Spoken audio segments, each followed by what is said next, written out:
ਸਤਿ ਸ਼੍ਰੀ ਅਕਾਲ ਜੀ। News Asia Punjabi ਦੇਖ ਰਹੇ ਹੋ ਤੁਸੀਂ ਤੇ ਮੇਰਾ ਨਾਮ ਹੈ ਕੁਲਵੰਤ ਸਿੰਘ। ਸਿਹਤ ਮਾਮਲਿਆਂ ਨੂੰ ਲੈ ਕੇ ਇੱਕ ਵਾਰ ਫੇਰ ਹਾਜ਼ਰ ਹੋਏ ਹਾਂ ਡਾਕਟਰ ਅਮਰ ਸਿੰਘ ਆਜ਼ਾਦ ਹੋਣਾ ਕੋਲੇ।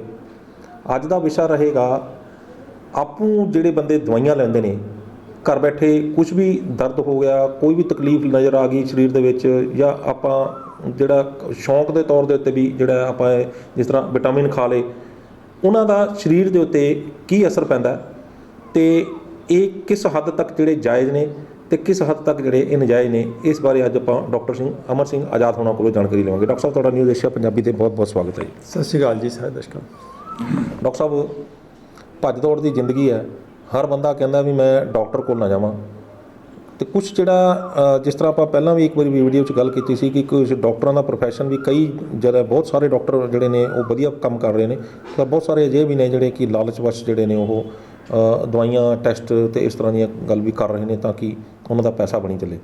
ਅਜਿਹੇ ਹਾਲਾਤਾਂ ਦੇ ਵਿੱਚ ਜਿਹੜੇ ਜ਼ਰੂਰਤ ਨਾਲੋਂ ਜ਼ਿਆਦਾ ਜਾਗਰੂਕ ਨੇ ਉਹ ਫਿਰ ਇਹ ਕਹਿੰਦੇ ਨੇ ਵੀ ਇੰਨੀ ਕੁ ਦਵਾਈ ਤਾਂ ਮੈਂ ਘਰ ਹੀ ਲੈ ਲਵਾਂ। ਇਹ ਵਰਤਾਰਾ ਜਿਹੜਾ ਇਹ ਕਿੰਨਾ ਕੁ ਜਾਇਜ਼ ਹੈਗਾ, ਕਿੰਨਾ ਕੁ ਇਹ ਫਾਇਦਾ ਕਰਦਾ ਤੇ ਕਿੰਨਾ ਕੁ ਇਹ ਨੁਕਸਾਨ ਕਰਦਾ, ਪਹਿਲਾਂ ਸ਼ੁਰੂ ਤੋਂ ਲੈ ਕੇ ਅੰਤ ਤੱਕ ਸਾਨੂੰ ਇਹਦੀ ਜਾਣਕਾਰੀ ਦਿਓ। ਕੁਲਵੰਤ ਜੀ, ਬਹੁਤ ਵਧੀਆ ਤੁਸੀਂ ਵਿਸ਼ਾ ਛੋਹਿਆ। ਜਿਹੜੀ ਬੇਲੋੜੀਆਂ ਦਵਾਈਆਂ ਦਾ ਜਿਹੜਾ ਵਰਤਾਰਾ ਹੈ ਇਹ ਇੰਨਾ ਜ਼ਿਆਦਾ ਭਿਅੰਕਰ ਰੂਪ ਲੈ ਚੁੱਕਾ ਹੈ ਕਿ ਇਸ ਵੇਲੇ ਜਦੋਂ ਸਾਡੇ ਕੋਲ ਮਰੀਜ਼ ਆਉਂਦੇ ਆ ਇਹ ਜਿਹੜੇ ਕਿ ਬਹੁਤ ਸਾਰੀਆਂ ਦਵਾਈਆਂ ਦੇ ਉੱਪਰ ਹੁੰਦੇ ਆ, ਤਾਂ ਸਾਨੂੰ ਇਹ ਸਮਝ ਨਹੀਂ ਆਉਂਦੀ ਵੀ ਬੰਦਾ ਬਿਮਾਰੀ ਨਾਲ ਬਿਮਾਰ ਹੈ ਕਿ ਦਵਾਈਆਂ ਨਾਲ ਬਿਮਾਰ ਹੈ। ਹਾਲਤ ਇਹ ਪਹੁੰਚ ਚੁੱਕੀ ਹੈ। ਡਰੱਗ ਇਨਫੈਕਸ਼ਨ ਆਪਾਂ ਕਹਿ ਸਕਦੇ ਹਾਂ। ਹਾਂ, ਡਰੱਗ ਸਾਈਡ ਇਫੈਕਟਸ ਜਿਹੜੇ ਨੇ, ਦਵਾਈਆਂ ਦੇ ਸਾਈਡ ਇਫੈਕਟਸ, ਦਵਾਈਆਂ ਦੀ ਟੌਕਸਿਟੀ, ਅਤੇ ਉਹ ਇਸ ਹੱਦ ਤੱਕ ਪਹੁੰਚ ਚੁੱਕਿਆ ਮਸਲਾ। ਅਤੇ ਉਸ ਮਸਲੇ ਦੀ ਭਿਅੰਕਰਤਾ ਨੂੰ ਦੇਖਦੇ ਹੋਏ ਜਿਹੜਾ ਅਸੀਂ ਇਹ ਮੂਵਮੈਂਟ ਸ਼ੁਰੂ ਕੀਤੀ ਹੈ ਕਿ ਆਪਣਾ ਭੋਜਨ ਅਤੇ ਲਾਈਫ ਸਟਾਈਲ ਜਿਹੜਾ ਉਹਨੂੰ ਬਦਲ ਕੇ ਦਵਾਈਆਂ ਦੇ ਵਰਤਾਰੇ ਤੋਂ ਮੁਕਤ ਹੋਣਾ ਚਾਹੀਦਾ ਜੀ। ਦਵਾਈਆਂ ਦਾ ਵਰਤਾਰੇ ਤੋਂ ਮੁਕਤ ਹੋਣਾ ਬਹੁਤ ਜ਼ਰੂਰੀ ਹੈ, ਕਿਉਂਕਿ ਇੱਕ ਤਾਂ ਇਹਦੇ 'ਚ ਆਰਥਿਕ ਲੁੱਟ ਬਹੁਤ ਜ਼ਿਆਦਾ ਜੀ, ਕਿਉਂਕਿ ਕਿਉਂਕਿ ਕੰਪਨੀਆਂ ਨੇ ਜਿਹੜੀਆਂ ਫਾਰਮਾ ਕੰਪਨੀਆਂ ਨੇ ਇਸ ਵੇਲੇ ਉਹ ਇੰਨੀਆਂ ਕੁ ਲਾਲਚੀ ਹੋ ਚੁੱਕੀਆਂ ਨੇ ਕਿ ਜਿਹੜੇ ਬੇਸਿਕ ਸਾਲਟਸ ਨੇ ਬਹੁਤ ਸਸਤੇ ਨੇ, ਉਹਦੇ ਬਾਵਜੂਦ ਜਿਹੜੀਆਂ ਕੰਪਨੀਆਂ ਨੇ ਬਹੁਤ ਮਹਿੰਗੀਆਂ ਦਵਾਈਆਂ ਵੇਚਦੀਆਂ ਨੇ। ਔਰ ਕੁਛ ਕੁ ਸਾਲ ਤਾਂ ਜਿਹੜੀ ਨਵੀਂ ਦਵਾਈ ਕੋ ਆਉਂਦੀ ਹੈ ਉਹਦੇ ਅੰਦਰ ਬਹੁਤ ਅੱਤ ਕਰਦੇ ਆ। ਉਹ ਫਿਰ ਜਦੋਂ ਆਪਣਾ ਸਾਰਾ ਕੁਝ ਕੱਢ ਲੈਂਦੇ ਆ, ਪੂਰਾ ਚੂਸ ਲੈਂਦੇ ਆ ਉਹਨੂੰ, ਉਹਦੇ 'ਚੋਂ ਇੱਕ ਪਰਟੀਕੂਲਰ ਮਾਲੀਕਿਊਲ 'ਚੋਂ, ਇੱਕ ਪਰਟੀਕੂਲਰ ਦਵਾਈ 'ਚੋਂ, ਤਾਂ ਫਿਰ ਉਹਨੂੰ ਜਨਰਿਕ 'ਚ ਕਰ ਦਿੰਦੇ ਆ। ਫਿਰ ਜਨਰਿਕ 'ਚ ਵੀ ਮਤਲਬ ਅਜੀਬ ਕਿਸਮ ਦਾ ਵਰਤਾਰਾ ਕਿ ਦਵਾਈ 1 ਰੁਪਏ ਦੀ ਹੈ, ਉਹਦੇ 'ਚ MRP 20 ਰੁਪਏ ਆ। ਇੱਥੋਂ ਤੱਕ ਵੀ ਜਿਹੜਾ ਮਤਲਬ ਉਸ ਕਿਸਮ ਦੀ ਜਿਹੜੀ ਓਲਾ ਔਰ ਲੁੱਟ ਹੈ, ਤਾਂ ਇਹ ਕਿਸਮ ਦਾ ਜਿਹੜਾ ਆਰਥਿਕ ਲੁੱਟ ਹੈ ਆਪਣੀ ਥਾਂ 'ਤੇ ਹੈ। ਅਤੇ ਉਸ ਤੋਂ ਬਾਅਦ ਜਿਹੜਾ ਦਵਾਈਆਂ ਖਾ ਕੇ ਤੁਸੀਂ ਆਪਣੀ ਸਿਹਤ ਖਰਾਬ ਕਰਦੇ ਹੋ ਅਤੇ ਉਹਦੇ ਸਾਈਡ ਇਫੈਕਟਸ ਭੁਗਤਦੇ ਹੋ, ਉਹ ਵੱਖਰੀ ਗੱਲ ਹੈ। ਤਾਂ ਇਸ ਕਰਕੇ ਇਹ ਵਰਤਾਰਾ ਇੰਨਾ ਭਿਅੰਕਰ ਹੈ ਕਿ ਇਹਦੇ ਪੈਰਲਲ ਲੋਕ ਜਿਹੜੇ ਨੇ ਉਹ ਮੂਵਮੈਂਟ ਉਸਾਰਨ ਦੀ ਕੋਸ਼ਿਸ਼ ਕਰ ਰਹੇ ਆ, ਜਿਹਦੇ 'ਚ ਕਿ ਅਸੀਂ ਇੱਥੋਂ ਤੱਕ ਕਹਿ ਰਹੇ ਹਾਂ ਕਿ ਜੇ ਲੋਕ ਆਪਣੇ ਡਾਈਟ ਔਰ ਲਾਈਫ ਸਟਾਈਲ ਨੂੰ ਠੀਕ ਕਰ ਲੈਣ ਤਾਂ 90% ਦਵਾਈਆਂ ਦਾ ਵਰਤਾਰਾ ਜਿਹੜਾ ਜੀਵਨ 'ਚੋਂ ਘਟਾਇਆ ਜਾ ਸਕਦਾ। ਸਿਰਫ 10% ਦਵਾਈਆਂ ਰਹਿ ਜਾਣਗੀਆਂ ਜਿਹੜੀਆਂ ਕੋਈ ਐਮਰਜੈਂਸੀ ਡਰੱਗਸ ਨੇ, ਜਾਂ ਕੋਈ ਬਹੁਤ ਅਨਅਵੋਇਡੇਬਲ ਨੇ, ਜਾਂ ਬਹੁਤ ਬਜ਼ੁਰਗ ਨੇ, ਜਾਂ ਜਿਹੜੇ ਲੋਕ ਆਪਣੇ ਲਾਈਫ ਸਟਾਈਲ ਨੂੰ ਬਿਲਕੁਲ ਵੀ ਅਜੇ ਉਹਨਾਂ ਦੇ ਕੰਟਰੋਲ 'ਚ ਨਹੀਂ ਹੈ ਕਿਸੇ ਹਾਲਤ ਕਰਕੇ, ਤਾਂ 10-15% ਦਵਾਈਆਂ ਦਾ ਵਰਤਾਰਾ ਬਚੇਗਾ। ਬਾਕੀ ਤੁਸੀਂ ਲਾ ਲਓ 80-85-90% ਤੱਕ ਵੀ ਆਪਾਂ ਦਵਾਈਆਂ ਦੇ ਵਰਤਾਰੇ ਨੂੰ ਮਾਈਨਸ ਕਰ ਸਕਦੇ ਹਾਂ। ਤਾਂ ਇਸ ਹੱਦ ਤੱਕ ਦੀ ਜਿਹੜੀ ਸਮੱਸਿਆ ਹੈ ਤੁਸੀਂ ਜਿਹੜੀ ਹੈ ਉਹ ਵਿਸ਼ਾ ਹੋਇਆ, ਬਹੁਤ ਵਧੀਆ ਵਿਸ਼ਾ, ਅਤੇ ਮੈਂ ਸਮਝਦਾ ਕਿ ਇਹਦੇ 'ਚ ਜਿਹੜੇ ਦਰਸ਼ਕ ਨੇ ਇਹ 'ਚੋਂ ਕਾਫੀ ਲਾਭ ਹੋਏਗਾ ਉਹਨਾਂ ਨੂੰ। ਇਹ ਤੁਸੀਂ ਜਿਹੜੀ ਗੱਲ ਕੀਤੀ ਹੈ ਕਿ ਇਹ ਨੁਕਸਾਨ ਜਿਹੜੀ ਕਰ ਰਹੀ ਹੈ, ਇਹ ਦਵਾਈਆਂ ਜਿਹੜੀਆਂ ਆਪੂ ਲੈ ਰਹੇ ਨੇ, ਇਹ ਤੁਸੀਂ ਸਿਰਫ ਅੰਗਰੇਜ਼ੀ ਦਵਾਈਆਂ ਬਾਰੇ ਕਹਿ ਰਹੇ ਕਿ ਹੋਰ ਦਵਾਈਆਂ ਦੇ ਹੋਰ ਪੱਧਤੀਆਂ ਦੇ ਬਾਰੇ ਵੀ ਤੁਸੀਂ ਇਹੀ ਗੱਲ ਕਹੋਗੇ? ਨਹੀਂ, ਬਾਕੀ ਪੱਧਤੀਆਂ ਬਾਰੇ ਵੀ ਕਹੀ ਜਾ ਸਕਦੀ। ਆਯੁਰਵੇਦ ਦੀਆਂ ਦਵਾਈਆਂ ਬਹੁਤ ਲੋਕ ਲੈ ਰਹੇ ਆ, ਵੈਸੇ ਇੱਦਾਂ ਨਹੀਂ, ਪਰ ਜਿਹੜੀ ਅੱਤ ਹੈ ਉਹ ਅੱਤ ਐਲੋਪੈਥਿਕ ਦਵਾਈਆਂ ਦੇ ਅੰਦਰ ਹੀ ਹੈ।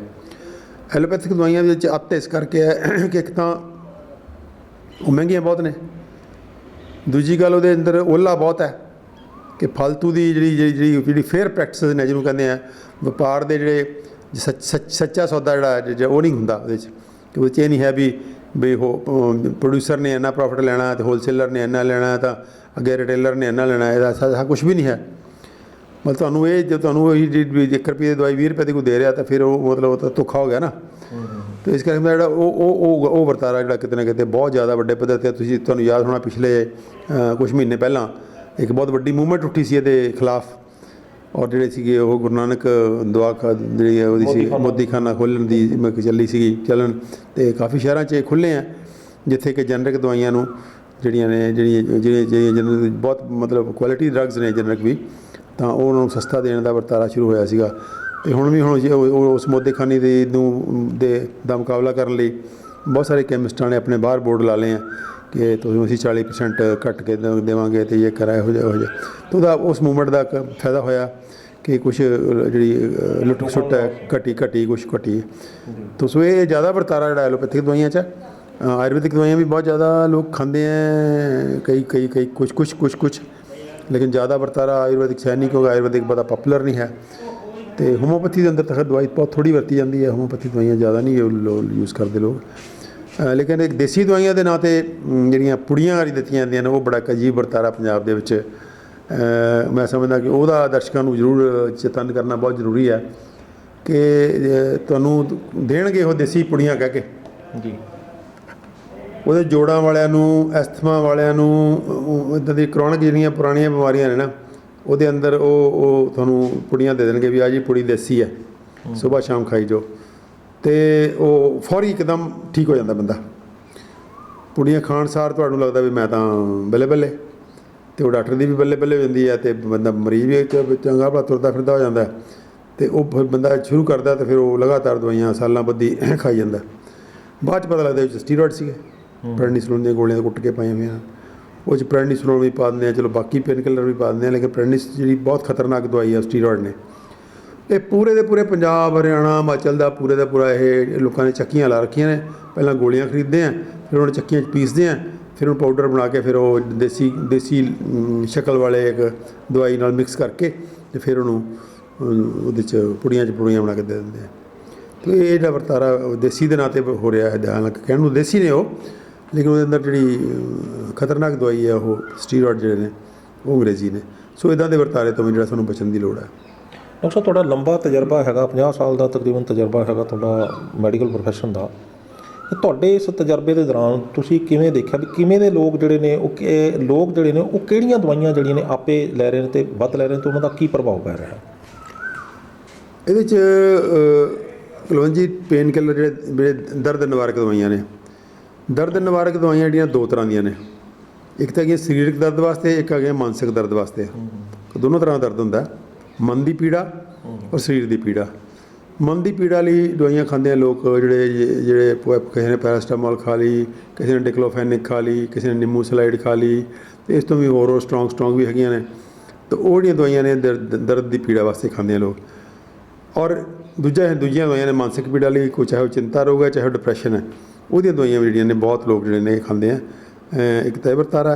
ਫਿਰ ਉਸ ਤੋਂ ਬਾਅਦ ਐਂਟੀਬਾਇਓਟਿਕਸ ਬਹੁਤ ਜ਼ਿਆਦਾ ਖਾਂਦੇ ਆ। ਐਂਟੀਬਾਇਓਟਿਕਸ RMP ਵੀ, ਮਤਲਬ ਐਂਟੀਬਾਇਓਟਿਕ ਦੇ ਵਿੱਚ ਤਾਂ ਬਹੁਤ ਅੱਤ ਹੈ ਕਿ ਸਭ ਤੋਂ ਲੇਟੈਸਟ ਐਂਟੀਬਾਇਓਟਿਕ ਜਿਹੜਾ ਕਿ ਮੈਡੀਕਲ ਸਾਇੰਸ ਕਹਿੰਦੀ ਹੈ ਕਿ ਸਿਰਫ ਉਦੋਂ ਵਰਤੋ ਜਦੋਂ ਲਾਈਫ ਸੇਵਿੰਗ ਸਿਚੁਏਸ਼ਨ ਹੈ, ਜਿਹੜਾ ਕਿ ਹਸਪੀਟਲ 'ਚ ਹੀ ਵਰਤਿਆ ਜਾਣਾ ਚਾਹੀਦਾ ਜਿੱਥੇ ਕਿ ਲਾਈਫ ਸੇਵਿੰਗ ਸਿਚੁਏਸ਼ਨ ਵਾਲੇ ਮਰੀਜ਼ ਜਾਂਦੇ ਆ। ਲੇਕਿਨ ਤੁਸੀਂ ਪਾਓਗੇ ਕਿ ਕੋਈ ਵੀ ਵਿਅਕਤੀ ਸਿੱਧਾ ਆ ਕੇ ਕੈਮਿਸਟ ਤੋਂ ਜਿਹੜਾ ਹੈ ਕੋਈ ਵੀ ਦਵਾਈ ਲੇਟੈਸਟ ਤੋਂ ਲੇਟੈਸਟ ਜਿਹੜੀ ਹੈ ਉਹ ਲੈ ਸਕਦਾ, ਕੋਈ ਬੰਦਿਸ਼ ਨਹੀਂ ਹੈ। ਅਤੇ ਉਹਦੇ ਅੰਦਰ ਜਿਹੜਾ ਐਂਟੀਬਾਇਓਟਿਕਸ ਯੂਜ਼ ਕਰਨ ਦਾ ਜਿਹੜਾ ਵਰਤਾਰਾ ਉਹ ਵੀ ਮੈਂ ਸਮਝਦਾ ਕਿ ਬਹੁਤ ਭੈੜਾ ਹੈ। ਦਵਾਈਆਂ ਤਾਂ ਬਹੁਤ ਨੇ, ਪਰ ਮੈਂ ਸਮਝਦਾ ਕਿ ਆਪਾਂ ਨੂੰ ਇਹਨਾਂ ਦੀ ਥੋੜ੍ਹੀ ਆਪਾਂ ਇਹਨਾਂ ਦਾ ਵਿਸਥਾਰ ਔਰ ਇਹਨਾਂ ਦੀ ਬਦਲ ਬਾਰੇ ਕਰ ਲਈਏ, ਕਿਉਂਕਿ ਜੇ ਆਪਾਂ ਸਾਰੀਆਂ ਦਵਾਈਆਂ ਨੂੰ ਟੱਚ ਕਰਨ ਲੱਗਾਂਗੇ ਤਾਂ ਫਿਰ ਉਲਝ ਜਾਵਾਂਗੇ ਬਹੁਤ, ਅਤੇ ਫਿਰ ਸ਼ਾਇਦ ਉਹਦੇ 'ਚ ਜਿਹੜਾ ਪ੍ਰੈਕਟੀਕਲੀ ਫਾਇਦਾ ਜਿਹੜਾ ਦਰਸ਼ਕਾਂ ਨੂੰ ਉਹ ਸ਼ਾਇਦ ਘੱਟ ਹੋਵੇ। ਤਾਂ ਮੈਂ ਸਮਝਦਾ ਕਿ ਇਹ ਆਪਾਂ ਜੇ ਤਿੰਨ ਮੇਜਰ ਕੈਟੇਗਰੀ 'ਤੇ ਵੀ ਫੋਕਸ ਕਰ ਲਈਏ, ਇਹਦਾ ਬਦਲ ਕੀ ਹੈ ਉਹ ਵੀ ਬਹੁਤ ਪਿਆਰਾ ਬਦਲ ਹੈ ਇਹਨਾਂ ਤਿੰਨਾਂ ਦਾ। ਤਾਂ ਉਹ ਮੈਂ ਸਮਝਦਾ ਕਿ ਆਪਾਂ ਨੂੰ ਫਿਰ ਦੇਖਾਂਗੇ ਜੇ ਉਸ ਤੋਂ ਅੱਗੇ ਕੋਈ ਚੌਥਾ ਲੈ ਸਕਦੇ ਹੋਏ ਤਾਂ। ਪਹਿਲਾਂ ਆਪਾਂ ਆ ਜਾਈਏ ਸਰੀਰਕ ਪੇਨ ਕਿਲਰ 'ਤੇ, ਕਿ ਸਰੀਰ ਦੀ ਪੀੜਾ ਜਿਹੜੀ ਹੈ ਉਹ ਜਦੋਂ ਸਰੀਰ ਦੀ ਪੀੜਾ ਨੂੰ ਠੀਕ ਕਰਨ ਲਈ ਅਸੀਂ ਕੋਈ ਦਵਾਈ ਖਾਂਦੇ ਹਾਂ ਤਾਂ ਪਹਿਲੀ ਗੱਲ ਜਿਹੜੀ ਨੁਕਸਾਨ ਹੁੰਦਾ ਕਿ ਸਾਡਾ ਸਰੀਰ ਉਸ ਦਵਾਈ ਦਾ ਆਦੀ ਹੋ ਜਾਂਦਾ ਹੈ। ਤੁਸੀਂ ਪਾਓਗੇ ਕਿ ਸਿਰ ਦੁਖਦੇ ਵਾਲੇ ਮਰੀਜ਼ ਐਨ ਸੈੱਟ ਟਾਈਮ 'ਤੇ ਜਾ ਕੇ ਸਿਰ ਦੀ ਗੋਲੀ ਖਾਣਗੇ। ਮੈਂ ਤੁਹਾਨੂੰ ਬਚਪਨ ਤੋਂ ਦੇਖਦਾ ਆਇਆ, ਉਦੋਂ ਹੁੰਦੀਆਂ ਸੀਗੀਆਂ ਐਨਾਸੀਨ, ਐਸਪਰੋ, ਸੈਰੀਡੋਨ, ਇਹ ਦਵਾਈਆਂ ਬੜੀਆਂ ਪਾਪੂਲਰ ਸੀਗੀਆਂ ਜਿਹੜੀਆਂ ਕਿ ਕਰਿਆਨੇ ਦੀ ਦੁਕਾਨਾਂ 'ਤੇ ਮਿਲਦੀਆਂ ਸੀਗੀਆਂ।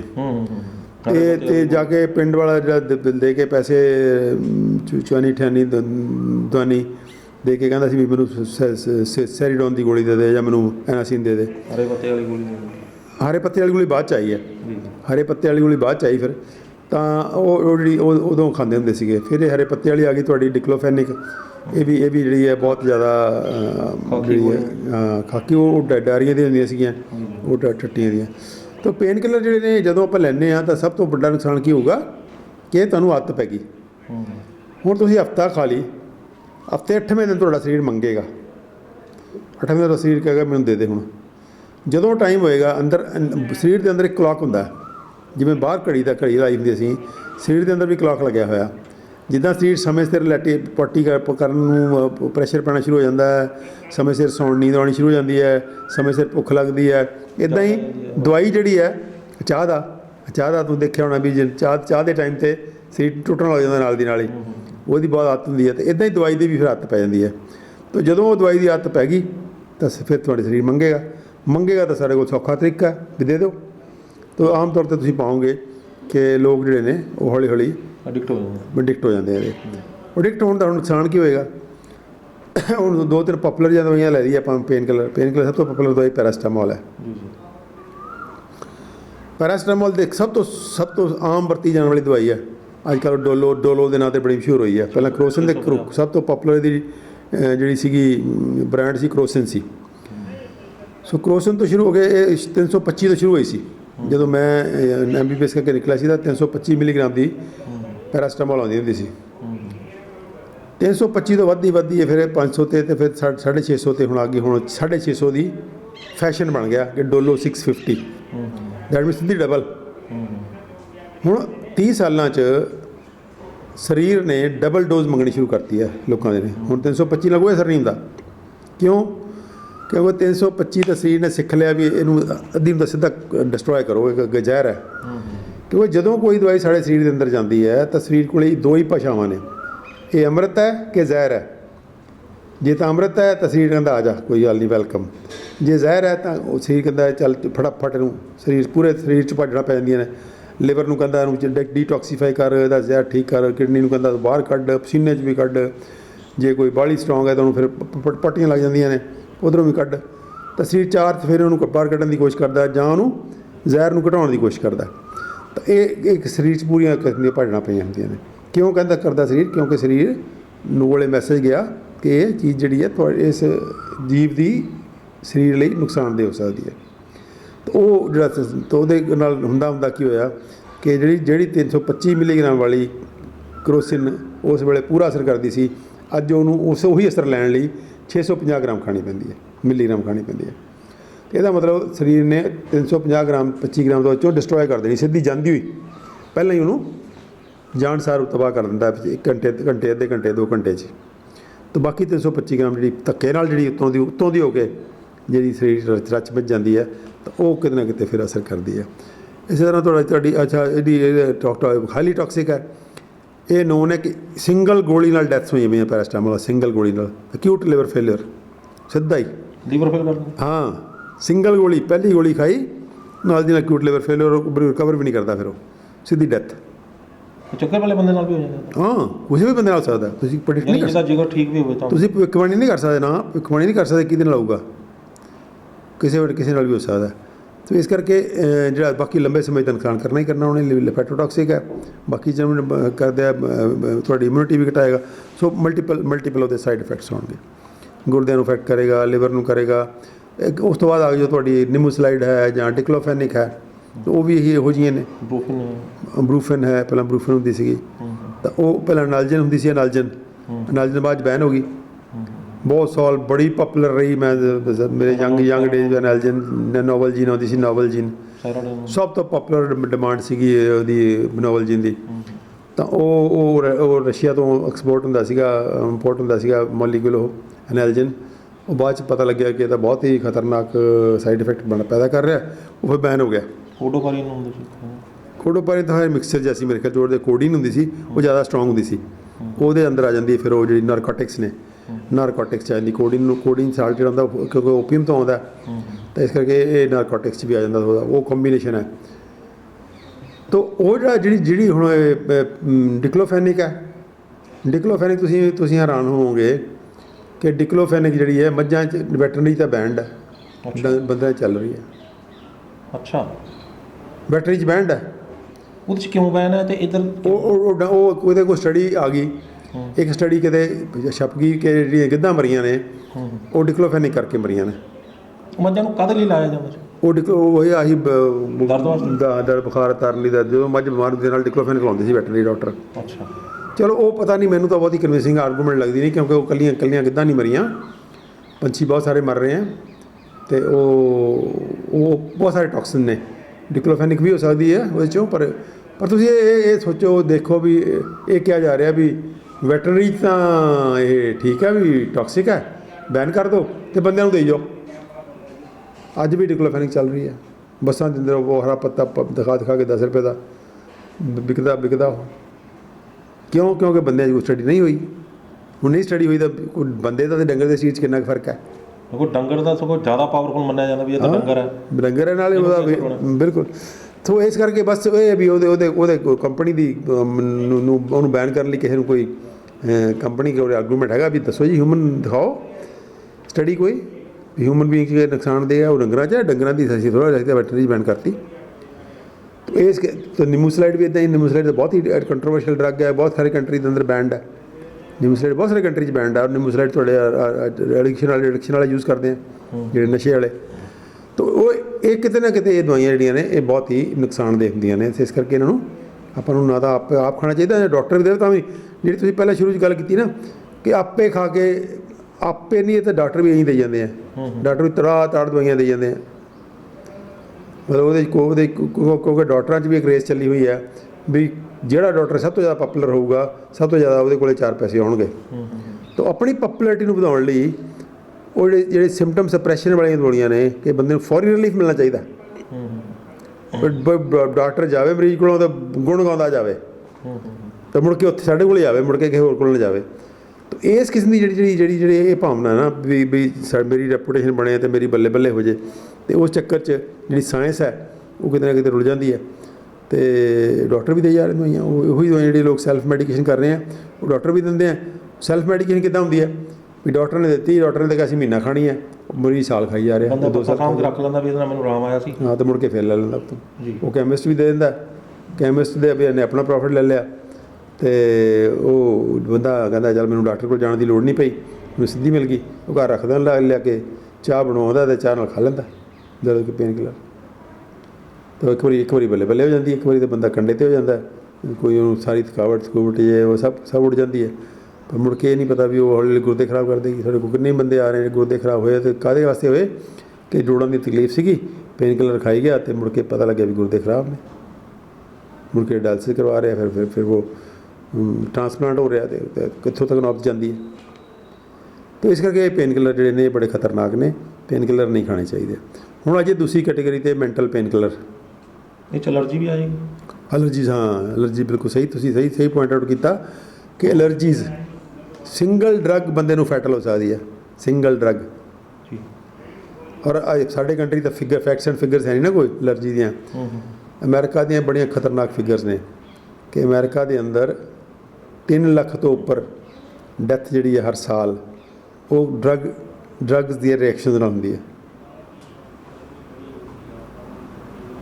ਡਰੱਗਸ ਦੇ ਰਿਐਕਸ਼ਨ ਨਾਲ ਉੱਥੇ, ਕਿਉਂਕਿ ਫਿਗਰਸ ਬਹੁਤ ਐਕੂਰੇਟ ਨੇ, ਬਹੁਤ ਐਕੂਰੇਟ। ਮਤਲਬ ਉਹ ਵੀ ਮੰਨਦੇ ਹੈ ਵੀ ਸਾਡੀਆਂ ਜਿਹੜੀਆਂ ਇਹ ਫਿਗਰਸ ਨੇ ਡੈਥਸ ਵਾਲੀਆਂ ਤਾਂ ਹੋ ਸਕਦਾ ਐਕੂਰੇਟ ਹੋਣ, ਕੋਈ ਡੈਥਸ ਵਾਲੇ ਸਾਰੇ ਹਸਪਤਾਲ ਚਲੇ ਜਾਂਦੇ ਲਗਭਗ। ਲੇਕਿਨ ਜਿਹੜੇ ਦੂਜੇ ਰਿਐਕਸ਼ਨ ਮਾਈਨਰ ਰਿਐਕਸ਼ਨ ਵਾਲੀਆਂ ਨੇ ਉਹ ਜਿਹੜੇ ਬੰਦੇ ਘਰ ਨਹੀਂ ਗਏ ਉਹ ਤਾਂ ਕਾਊਂਟ ਹੀ ਨਹੀਂ ਹੋਣਗੇ। ਜਿਹੜਾ ਬੰਦਾ ਹਸਪਤਾਲ ਪਹੁੰਚੂਗਾ ਉਹੀ ਕਾਊਂਟ ਹੋਊਗਾ।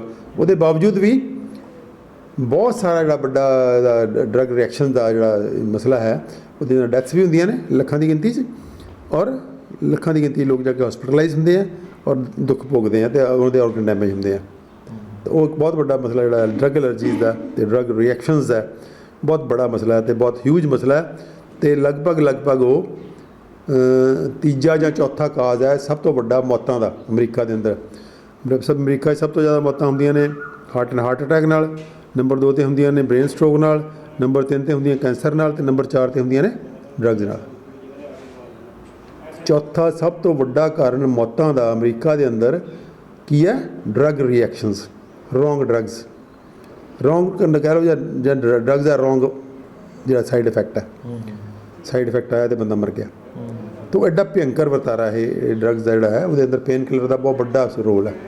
ਪੇਨ ਕਿਲਰ ਜਿਹੜੇ ਨੇ ਬਹੁਤ ਜ਼ਿਆਦਾ ਉਹਦੇ 'ਚ ਇੱਕ ਵੱਡਾ ਰੋਲ ਪਲੇ ਕਰਦੇ। ਪੇਨ ਕਿਲਰ ਬਹੁਤ ਹੀ ਖਤਰਨਾਕ ਕਿਸਮ ਦੇ ਦਵਾਈਆਂ ਨੇ, ਔਰ ਉਹਦੇ ਅੰਦਰ ਉਹਦੇ ਰਿਐਕਸ਼ਨਸ ਵੀ ਬਹੁਤ ਹੁੰਦੇ ਹੈ, ਸਾਈਡ ਇਫੈਕਟਸ ਵੀ ਨੇ, ਔਰ ਕਿਡਨੀਜ਼ ਫੇਲ ਹੁੰਦੀਆਂ ਨੇ, ਲਿਵਰ ਫੇਲ ਹੁੰਦਾ ਹੈ, ਔਰ ਬਹੁਤ ਸਾਰੀ ਜਿਹੜੀਆਂ ਇੱਦਾਂ ਦੀ ਸਮੱਸਿਆ।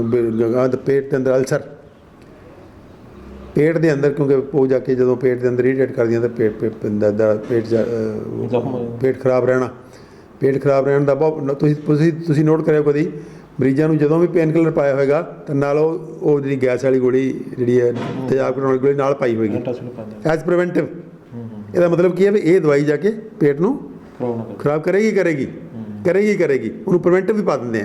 ਕਈ ਦਵਾਈਆਂ ਦਾ ਕੰਬੀਨੇਸ਼ਨ ਵੀ ਉਹਦੇ ਨਾਲ ਹੀ ਆ ਜਾਂਦਾ। ਕੰਬੀਨੇਸ਼ਨ ਤਾਂ ਚਾਹੁੰਦਾ ਹੀ ਹੈ, ਲੇਕਿਨ ਉਸ ਦਵਾਈ ਨੂੰ ਬੰਦੇ ਨੂੰ ਪੇਟ ਦੀ ਤਕਲੀਫ ਕੋਈ ਨਹੀਂ ਹੈ, ਕਿਉਂਕਿ ਉਹਨੂੰ ਪੇਨ ਕਿਲਰ ਪਾਇਆ, ਇਸ ਕਰਕੇ ਐਡਵਾਂਸ ਹੀ ਡਾਕਟਰ ਨੂੰ ਪਾ ਦਿੰਦਾ ਵੀ ਇਹਨੇ ਤਾਂ ਆਹ ਸਾਈਡ ਇਫੈਕਟ ਤਾਂ ਆਉਣਾ ਹੀ ਆਉਣਾ, ਉਹਨੂੰ ਪ੍ਰਜ਼ਿਊਮ ਕਰ ਲਿਆ। ਤਾਂ ਨਾਲ ਉਹਨੂੰ ਉਹ ਪਾਈ ਓਮੇਪਰਾਜ਼ੋਲ ਪਾਈ ਹੋਊਗੀ, ਜਾਂ ਪੈਂਟੋਪਰਾਜ਼ੋਲ ਪਾਈ ਹੋਊਗੀ, ਜਾਂ ਰਬੇਪਰਾਜ਼ੋਲ ਪਾਈ ਹੋਊਗੀ, ਕੋਈ ਨਾ ਕੋਈ ਜਿਹੜੀ ਹੈ ਨਾਲ ਪਾਈ ਹੋਊਗੀ। ਅਤੇ ਇਸ ਕਰਕੇ ਇਹ ਇੱਕ ਖਤਰਨਾਕ ਵਰਤਾਰਾ, ਦਰਦ ਦੀਆਂ ਦਵਾਈਆਂ ਨਹੀਂ ਖਾਣੀਆਂ ਚਾਹੀਦੀਆਂ। ਮੈਂਟਲ ਪੇਨ ਕਿਲਰ ਜਿਹੜੇ ਨੇ ਉਹ ਹੈਗੇ ਨੇ ਦੋ ਤਰ੍ਹਾਂ ਦੇ। ਇੱਕ ਹੈਗੇ ਟ੍ਰੈਂਕੁਲਾਈਜ਼ਰ, ਜਿਹਨੂੰ ਅਸੀਂ ਚਿੰਤਾ ਰੋਗ 'ਚ ਖਾਂਦੇ ਹਾਂ, ਐਂਗਜ਼ਾਇਟੀ। ਕਿ ਜਦੋਂ ਐਂਗਜ਼ਾਇਟੀ ਸਾਡੇ 'ਤੇ ਦੋ ਮੈਂਟਲ ਰੋਗ ਜਿਹੜੇ ਨੇ ਆਪਾਂ ਮੈਂਸ਼ਨ ਕਰਾਂਗੇ, ਬਾਕੀ ਤਾਂ ਰੇਅਰ ਹੁੰਦੇ ਆ। ਇੱਕ ਹੈ ਐਂਗਜ਼ਾਇਟੀ ਅਤੇ ਇੱਕ ਡਿਪਰੈਸ਼ਨ ਹੈ। ਐਂਗਜ਼ਾਇਟੀ 'ਚ ਕਾਹਲੀ ਪੈਂਦੀ ਹੈ, ਘਬਰਾਹਟ ਹੁੰਦੀ ਹੈ।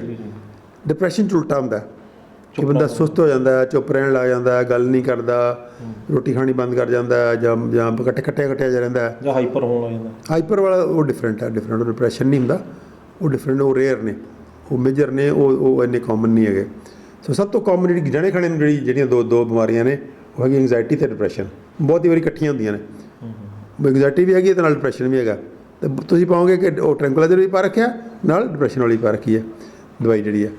ਤਾਂ ਉਹ ਕਿਤੇ ਨਾ ਕਿਤੇ ਜਿਹੜੇ ਸਕੈਟਰੀ ਦੀਆਂ ਦਵਾਈਆਂ ਲੈਣ ਵਾਲੇ ਮਰੀਜ਼ ਨੇ, ਉਹਦੇ 'ਤੇ ਦੇਖ ਕੇ ਮੈਨੂੰ ਬਹੁਤ ਹੀ ਤਰਸ ਆਉਂਦਾ ਵਿਚਾਰਿਆਂ 'ਤੇ, ਕਿ ਮਾਮੂਲੀ ਜਿਹੀ ਗੱਲ ਤੋਂ ਉਲਝ ਕੇ ਕੋਈ ਆਪਸ 'ਚ ਹਸਬੈਂਡ ਵਾਈਫ ਲੜ ਪਏ, ਜਾਂ ਕੋਈ ਪਿਓ ਪੁੱਤ ਲੜ ਪਏ, ਜਾਂ ਕੋਈ ਭੈਣ ਭਰਾ ਲੜ ਪਏ, ਜਾਂ ਕਿਸੇ ਦੋਸਤ ਲੜ ਪਏ, ਅਤੇ ਉੱਥੋਂ ਮਾੜਾ ਜਿਹਾ ਅਪਸੈਟ ਹੋ ਗਏ, ਬੰਦਾ ਸਕੈਟਰਿਸਟ ਕੋਲ ਚੱਲ ਜਾਂਦਾ ਵੀ ਮੈਂ ਤਾਂ ਜੀ ਦੁਖੀ ਹਾਂ ਮੈਂਟਲ ਤੌਰ 'ਤੇ, ਅਤੇ ਉਹ ਉਹਨੂੰ ਪਾ ਦਿੰਦਾ ਸਕੈਟਰਿਸਟ ਦਵਾਈ ਪਾਉਂਦਾ। ਤਾਂ ਬਹੁਤੀ ਵਾਰੀ ਸਕੈਟਰਿਸਟ ਵੀ ਇਹੋ ਜਿਹੇ ਨੇ, ਉਹ ਵੀ ਮੁੜ ਕੇ ਜਲਦੀ ਬੰਦ ਨਹੀਂ ਕਰਾਉਂਦੇ, ਅਤੇ ਮਰੀਜ਼ ਲੰਬਾ ਸਮਾਂ ਖਾਈ ਜਾਂਦੇ, ਅਤੇ ਅਲਟੀਮੇਟਲੀ ਲਾਈਫ ਲੌਂਗ ਪੇਸ਼ੈਂਟ ਬਣ ਜਾਂਦੇ ਉਹਦੇ, ਕਿ ਉਹ ਇੰਨੇ ਜ਼ਿਆਦਾ ਹੈਬਿਟ ਫਾਰਮਿੰਗ ਨੇ ਉਹ, ਕਿ ਮੁੜ ਕੇ ਉਹਨੂੰ ਛੱਡਣਾ ਤਾਂ ਕੋਈ ਖਾਲਾ ਜੀ ਦਾ ਵਾੜਾ ਨਹੀਂ ਹੈ। ਉਹ ਬਹੁਤ ਜਦੋਂ ਡਿਟਰਮੀਨੇਸ਼ਨ ਕਰਦਾ ਬੰਦਾ ਫਿਰ ਛੱਡ ਪਾਉਂਦਾ, ਨਹੀਂ ਤਾਂ ਉਹ ਨਹੀਂ ਛੱਡ ਸਕਦੇ। ਤੁਸੀਂ ਛੱਡਣ ਦੀ ਕੋਸ਼ਿਸ਼ ਬਿਲਕੁਲ, ਜਦੋਂ ਛੱਡਣ ਦੀ ਕੋਸ਼ਿਸ਼ ਕਰੋਗੇ ਨਾਲ ਦੀ ਨਾਲ ਤੁਹਾਡੇ ਸਿੰਪਟਮ ਵੱਧ ਜਾਣਗੇ। ਸੋ ਇਸ ਕਰਕੇ ਮੈਂਟਲ ਪੇਨ ਕਿਲਰ ਵੀ ਜਿਹੜੇ ਨੇ ਬਹੁਤ ਖਤਰਨਾਕ ਨੇ, ਔਰ ਮੈਂਟਲ ਪੇਨ ਕਿਲਰ ਤਾਂ ਬਹੁਤ ਹੀ ਸੂਖਸ਼ਮ ਲੈਵਲ 'ਤੇ ਜਾ ਕੇ ਨੁਕਸਾਨ ਕਰਦੇ ਆ। ਜਿਹੜੇ ਬਾਕੀ ਨੁਕਸਾਨ ਜਿਹੜੇ ਆਪਾਂ ਗਿਣੇ ਸੀਗੇ ਵੀ ਕੋਈ ਗੁਰਦਿਆਂ 'ਤੇ, ਜਾਂ ਲਿਵਰ 'ਤੇ, ਜਾਂ ਹੁਣ ਜਿੰਨੀਆਂ ਸੈਕਟਰੀ ਦੀਆਂ ਦਵਾਈਆਂ ਨੇ ਸਾਰੀਆਂ ਹੈਪੇਟੋਟੌਕਸਿਕ ਨੇ, ਲਗਭਗ ਲਿਵਰ ਨੂੰ ਖਰਾਬ ਕਰਦੀਆਂ ਨੇ, ਉਹ ਵੱਖਰੀ ਗੱਲ ਹੈ। ਲੇਕਿਨ ਉਸ ਤੋਂ ਇਲਾਵਾ ਜਿਹੜਾ ਸੂਖਸ਼ਮ ਨੁਕਸਾਨ ਹੈ, ਉਹਦੀ ਗੱਲ ਆਪਾਂ ਨੂੰ ਨਾਲ ਕਰਨੀ ਬਣਦੀ ਹੈ, ਕਿ ਜਦੋਂ ਬੰਦਾ ਮਾਨਸਿਕ ਰੋਗਾਂ ਦੀ ਦਵਾਈ ਖਾ ਰਿਹਾ ਹੈ, ਤਾਂ ਉਹ ਲਾਈਫ 'ਚ ਕਦੀ ਨੋਰਮਲ ਨਹੀਂ ਹੋ ਸਕਦਾ, ਉਹਦਾ ਬਿਹੇਵੀਅਰ ਨੋਰਮਲ ਨਹੀਂ ਹੋਏਗਾ, ਉਹਦੀਆਂ ਡੀਲਿੰਗਸ ਨੋਰਮਲ ਨਹੀਂ ਹੋਣਗੀਆਂ। ਚਾਹੇ ਉਹ ਆਪਣੀ ਹਸਬੈਂਡ ਵਾਈਫ ਦੀ ਆਪਸੀ ਰਿਲੇਸ਼ਨਸ਼ਿਪ ਹੈ, ਚਾਹੇ ਉਹ ਮਾਂ ਬਾਪ ਦੇ ਧੀਆਂ ਪੁੱਤਾਂ ਨਾਲ ਨੇ, ਭੈਣ ਭਰਾਵਾਂ ਦੇ, ਜਾਂ ਗੁਆਂਢੀ ਨਾਲ ਨੇ, ਜਾਂ ਕੁਲੀਗਸ ਨਾਲ ਨੇ, ਜਾਂ ਤੁਹਾਡੇ ਦਫ਼ਤਰ ਦੇ ਨੇ, ਉਹ ਤੁਹਾਡੇ ਰਿਲੇਸ਼ਨਸ ਅਬਨੋਰਮਲ ਹੋ ਜਾਣਗੇ, ਕਿਉਂਕਿ ਬੰਦੇ ਦੀ ਜਿਹੜੀ ਮਾਨਸਿਕਤਾ ਹੈ ਉਹ ਕਿਤੇ ਨਾ ਕਿਤੇ ਜਾਂ ਤਾਂ ਡਿਪਰੈਸਡ ਰਹੂਗੀ, ਜਾਂ ਓਵਰ ਐਕਸਾਈਟਡ ਹੋਊਗੀ। ਜੇ ਓਵਰ ਹੈ ਤਾਂ ਵੀ ਦਿੱਕਤਾਂ ਆਉਣਗੀਆਂ ਉਹਨੂੰ, ਅਤੇ ਜੇ ਅੰਡਰ ਹੈ ਤਾਂ ਵੀ ਦਿੱਕਤਾਂ ਆਉਣਗੀਆਂ। ਤਾਂ ਬਹੁਤ ਸੂਖਸ਼ਮ ਲੈਵਲ 'ਤੇ ਜਾ ਕੇ ਉਹ ਸਮਾਜਿਕ ਸਮੱਸਿਆਵਾਂ ਵੀ ਤੁਹਾਡੇ ਲਈ ਖੜੀਆਂ ਕਰਦਾ। ਜਿਹੜੀਆਂ ਮਾਨਸਿਕ ਰੋਗਾਂ ਦੀਆਂ ਦਵਾਈਆਂ ਹੁੰਦੀਆਂ ਨੇ, ਇਹ ਤੁਹਾਡੇ ਲਈ ਸਮਾਜਿਕ ਸਮੱਸਿਆਵਾਂ ਵੀ ਖੜੀਆਂ ਕਰਦੀਆਂ ਨੇ। ਸੋ ਇਸ ਕਰਕੇ ਇਹ ਮਾਨਸਿਕ ਰੋਗਾਂ ਦੀਆਂ ਦਵਾਈਆਂ ਦੇ ਸਾਈਡ ਇਫੈਕਟ ਤਾਂ ਮਲਟੀਫੇਰੀਅਸ ਨੇ, ਬਹੁਤ ਪਾਸਿਓਂ ਤੁਹਾਨੂੰ ਜਿਹਨੂੰ ਕਹਿੰਦਾ ਤੁਹਾਡੀ ਲਾਈਫ ਦਾ ਜਿਹੜਾ ਮਤਲਬ ਜਿਹਨੂੰ ਕਹਿੰਦੇ ਢਾਂਚਾ ਹੀ ਵਿਗਾੜ ਦਿੰਦੀਆਂ ਨੇ, ਤੁਹਾਡੀ ਲਾਈਫ ਦਾ ਜਿਹੜਾ ਤਰੀਕਾ ਹੀ ਜਿਹੜਾ ਬਦਲ ਦਿੰਦੀਆਂ ਨੇ। ਤਾਂ ਇਸ ਕਰਕੇ ਮੈਂਟਲ ਜਿਹੜੇ ਪੇਨ ਕਿਲਰ ਨੇ, ਇਹ ਵੀ ਆਪਾਂ ਨੂੰ ਨਹੀਂ ਖਾਣੇ ਚਾਹੀਦੇ। ਔਰ ਪੂਰੇ ਦਾ ਪੂਰਾ ਜਿਹੜਾ ਬ੍ਰੇਨ ਸਪਰੈਸ ਕਰ ਦਿੰਦੇ ਆ, ਜਾਂ ਬ੍ਰੇਨ ਨੂੰ ਐਕਸਾਈਟ ਕਰ ਦਿੰਦੇ ਆ। ਉਹਨਾਂ ਨੂੰ ਕੋਈ ਅਕਲ ਨਹੀਂ ਹੈ ਬਈ ਖਾਸ ਚੀਜ਼ ਨੂੰ ਸਪਰੈਸ ਕਰਨਾ, ਖਾਸ ਨੂੰ ਨਹੀਂ ਕਰਨਾ। ਐਸੀ ਦਵਾਈ ਨੂੰ ਕੋਈ ਅਕਲ ਨਹੀਂ ਹੁੰਦੀ। ਜੇ ਦਵਾਈ ਉਹ ਦਬਾਉਣ ਵਾਲੀ ਹੈ ਤਾਂ ਸਭ ਕੁਝ ਨੂੰ ਦਬਾ ਦੂਗੀ, ਜੇ ਦਵਾਈ ਐਕਸਾਈਟ ਕਰਨ ਵਾਲੀ ਸਭ ਕੁਝ ਨੂੰ ਐਕਸਾਈਟ ਕਰ ਦੂਗੀ। ਤਾਂ ਇੱਦਾਂ ਦੇ ਵਰਤਾਰੇ ਜਿਹੜੇ ਭੁੱਖ ਮਰ ਜਾਂਦੀ ਹੈ, ਬਹੁਤ ਸਾਰੀਆਂ ਡਿਪਰੈਸ਼ਨ ਵਾਲੇ ਦਵਾਈਆਂ ਭੁੱਖ ਮਰ ਜਾਂਦੀ ਹੈ, ਕਬਜ਼ੀ ਰਹਿਣ ਲੱਗ ਜਾਂਦੀ ਹੈ। ਤਾਂ ਅਨੇਕਾਂ ਸਾਈਡ ਇਫੈਕਟਸ ਨੇ ਇਹਦੇ। ਇਸ ਕਰਕੇ ਮੈਂਟਲ ਪੇਨ ਕਿਲਰ ਵੀ ਕੋਸ਼ਿਸ਼ ਕਰਨੀ ਚਾਹੀਦੀ ਹੈ, ਅਵੋਇਡ ਕਰੀਏ ਆਪਾਂ। ਮੈਂਟਲ ਪੇਨ ਕਿਲਰ ਜਿਹੜੇ ਨੇ ਕਿਤੇ ਨਾ ਕਿਤੇ ਜਿਹੜੀਆਂ ਨੇ ਉਹ ਖਤਰਨਾਕ ਨੇ।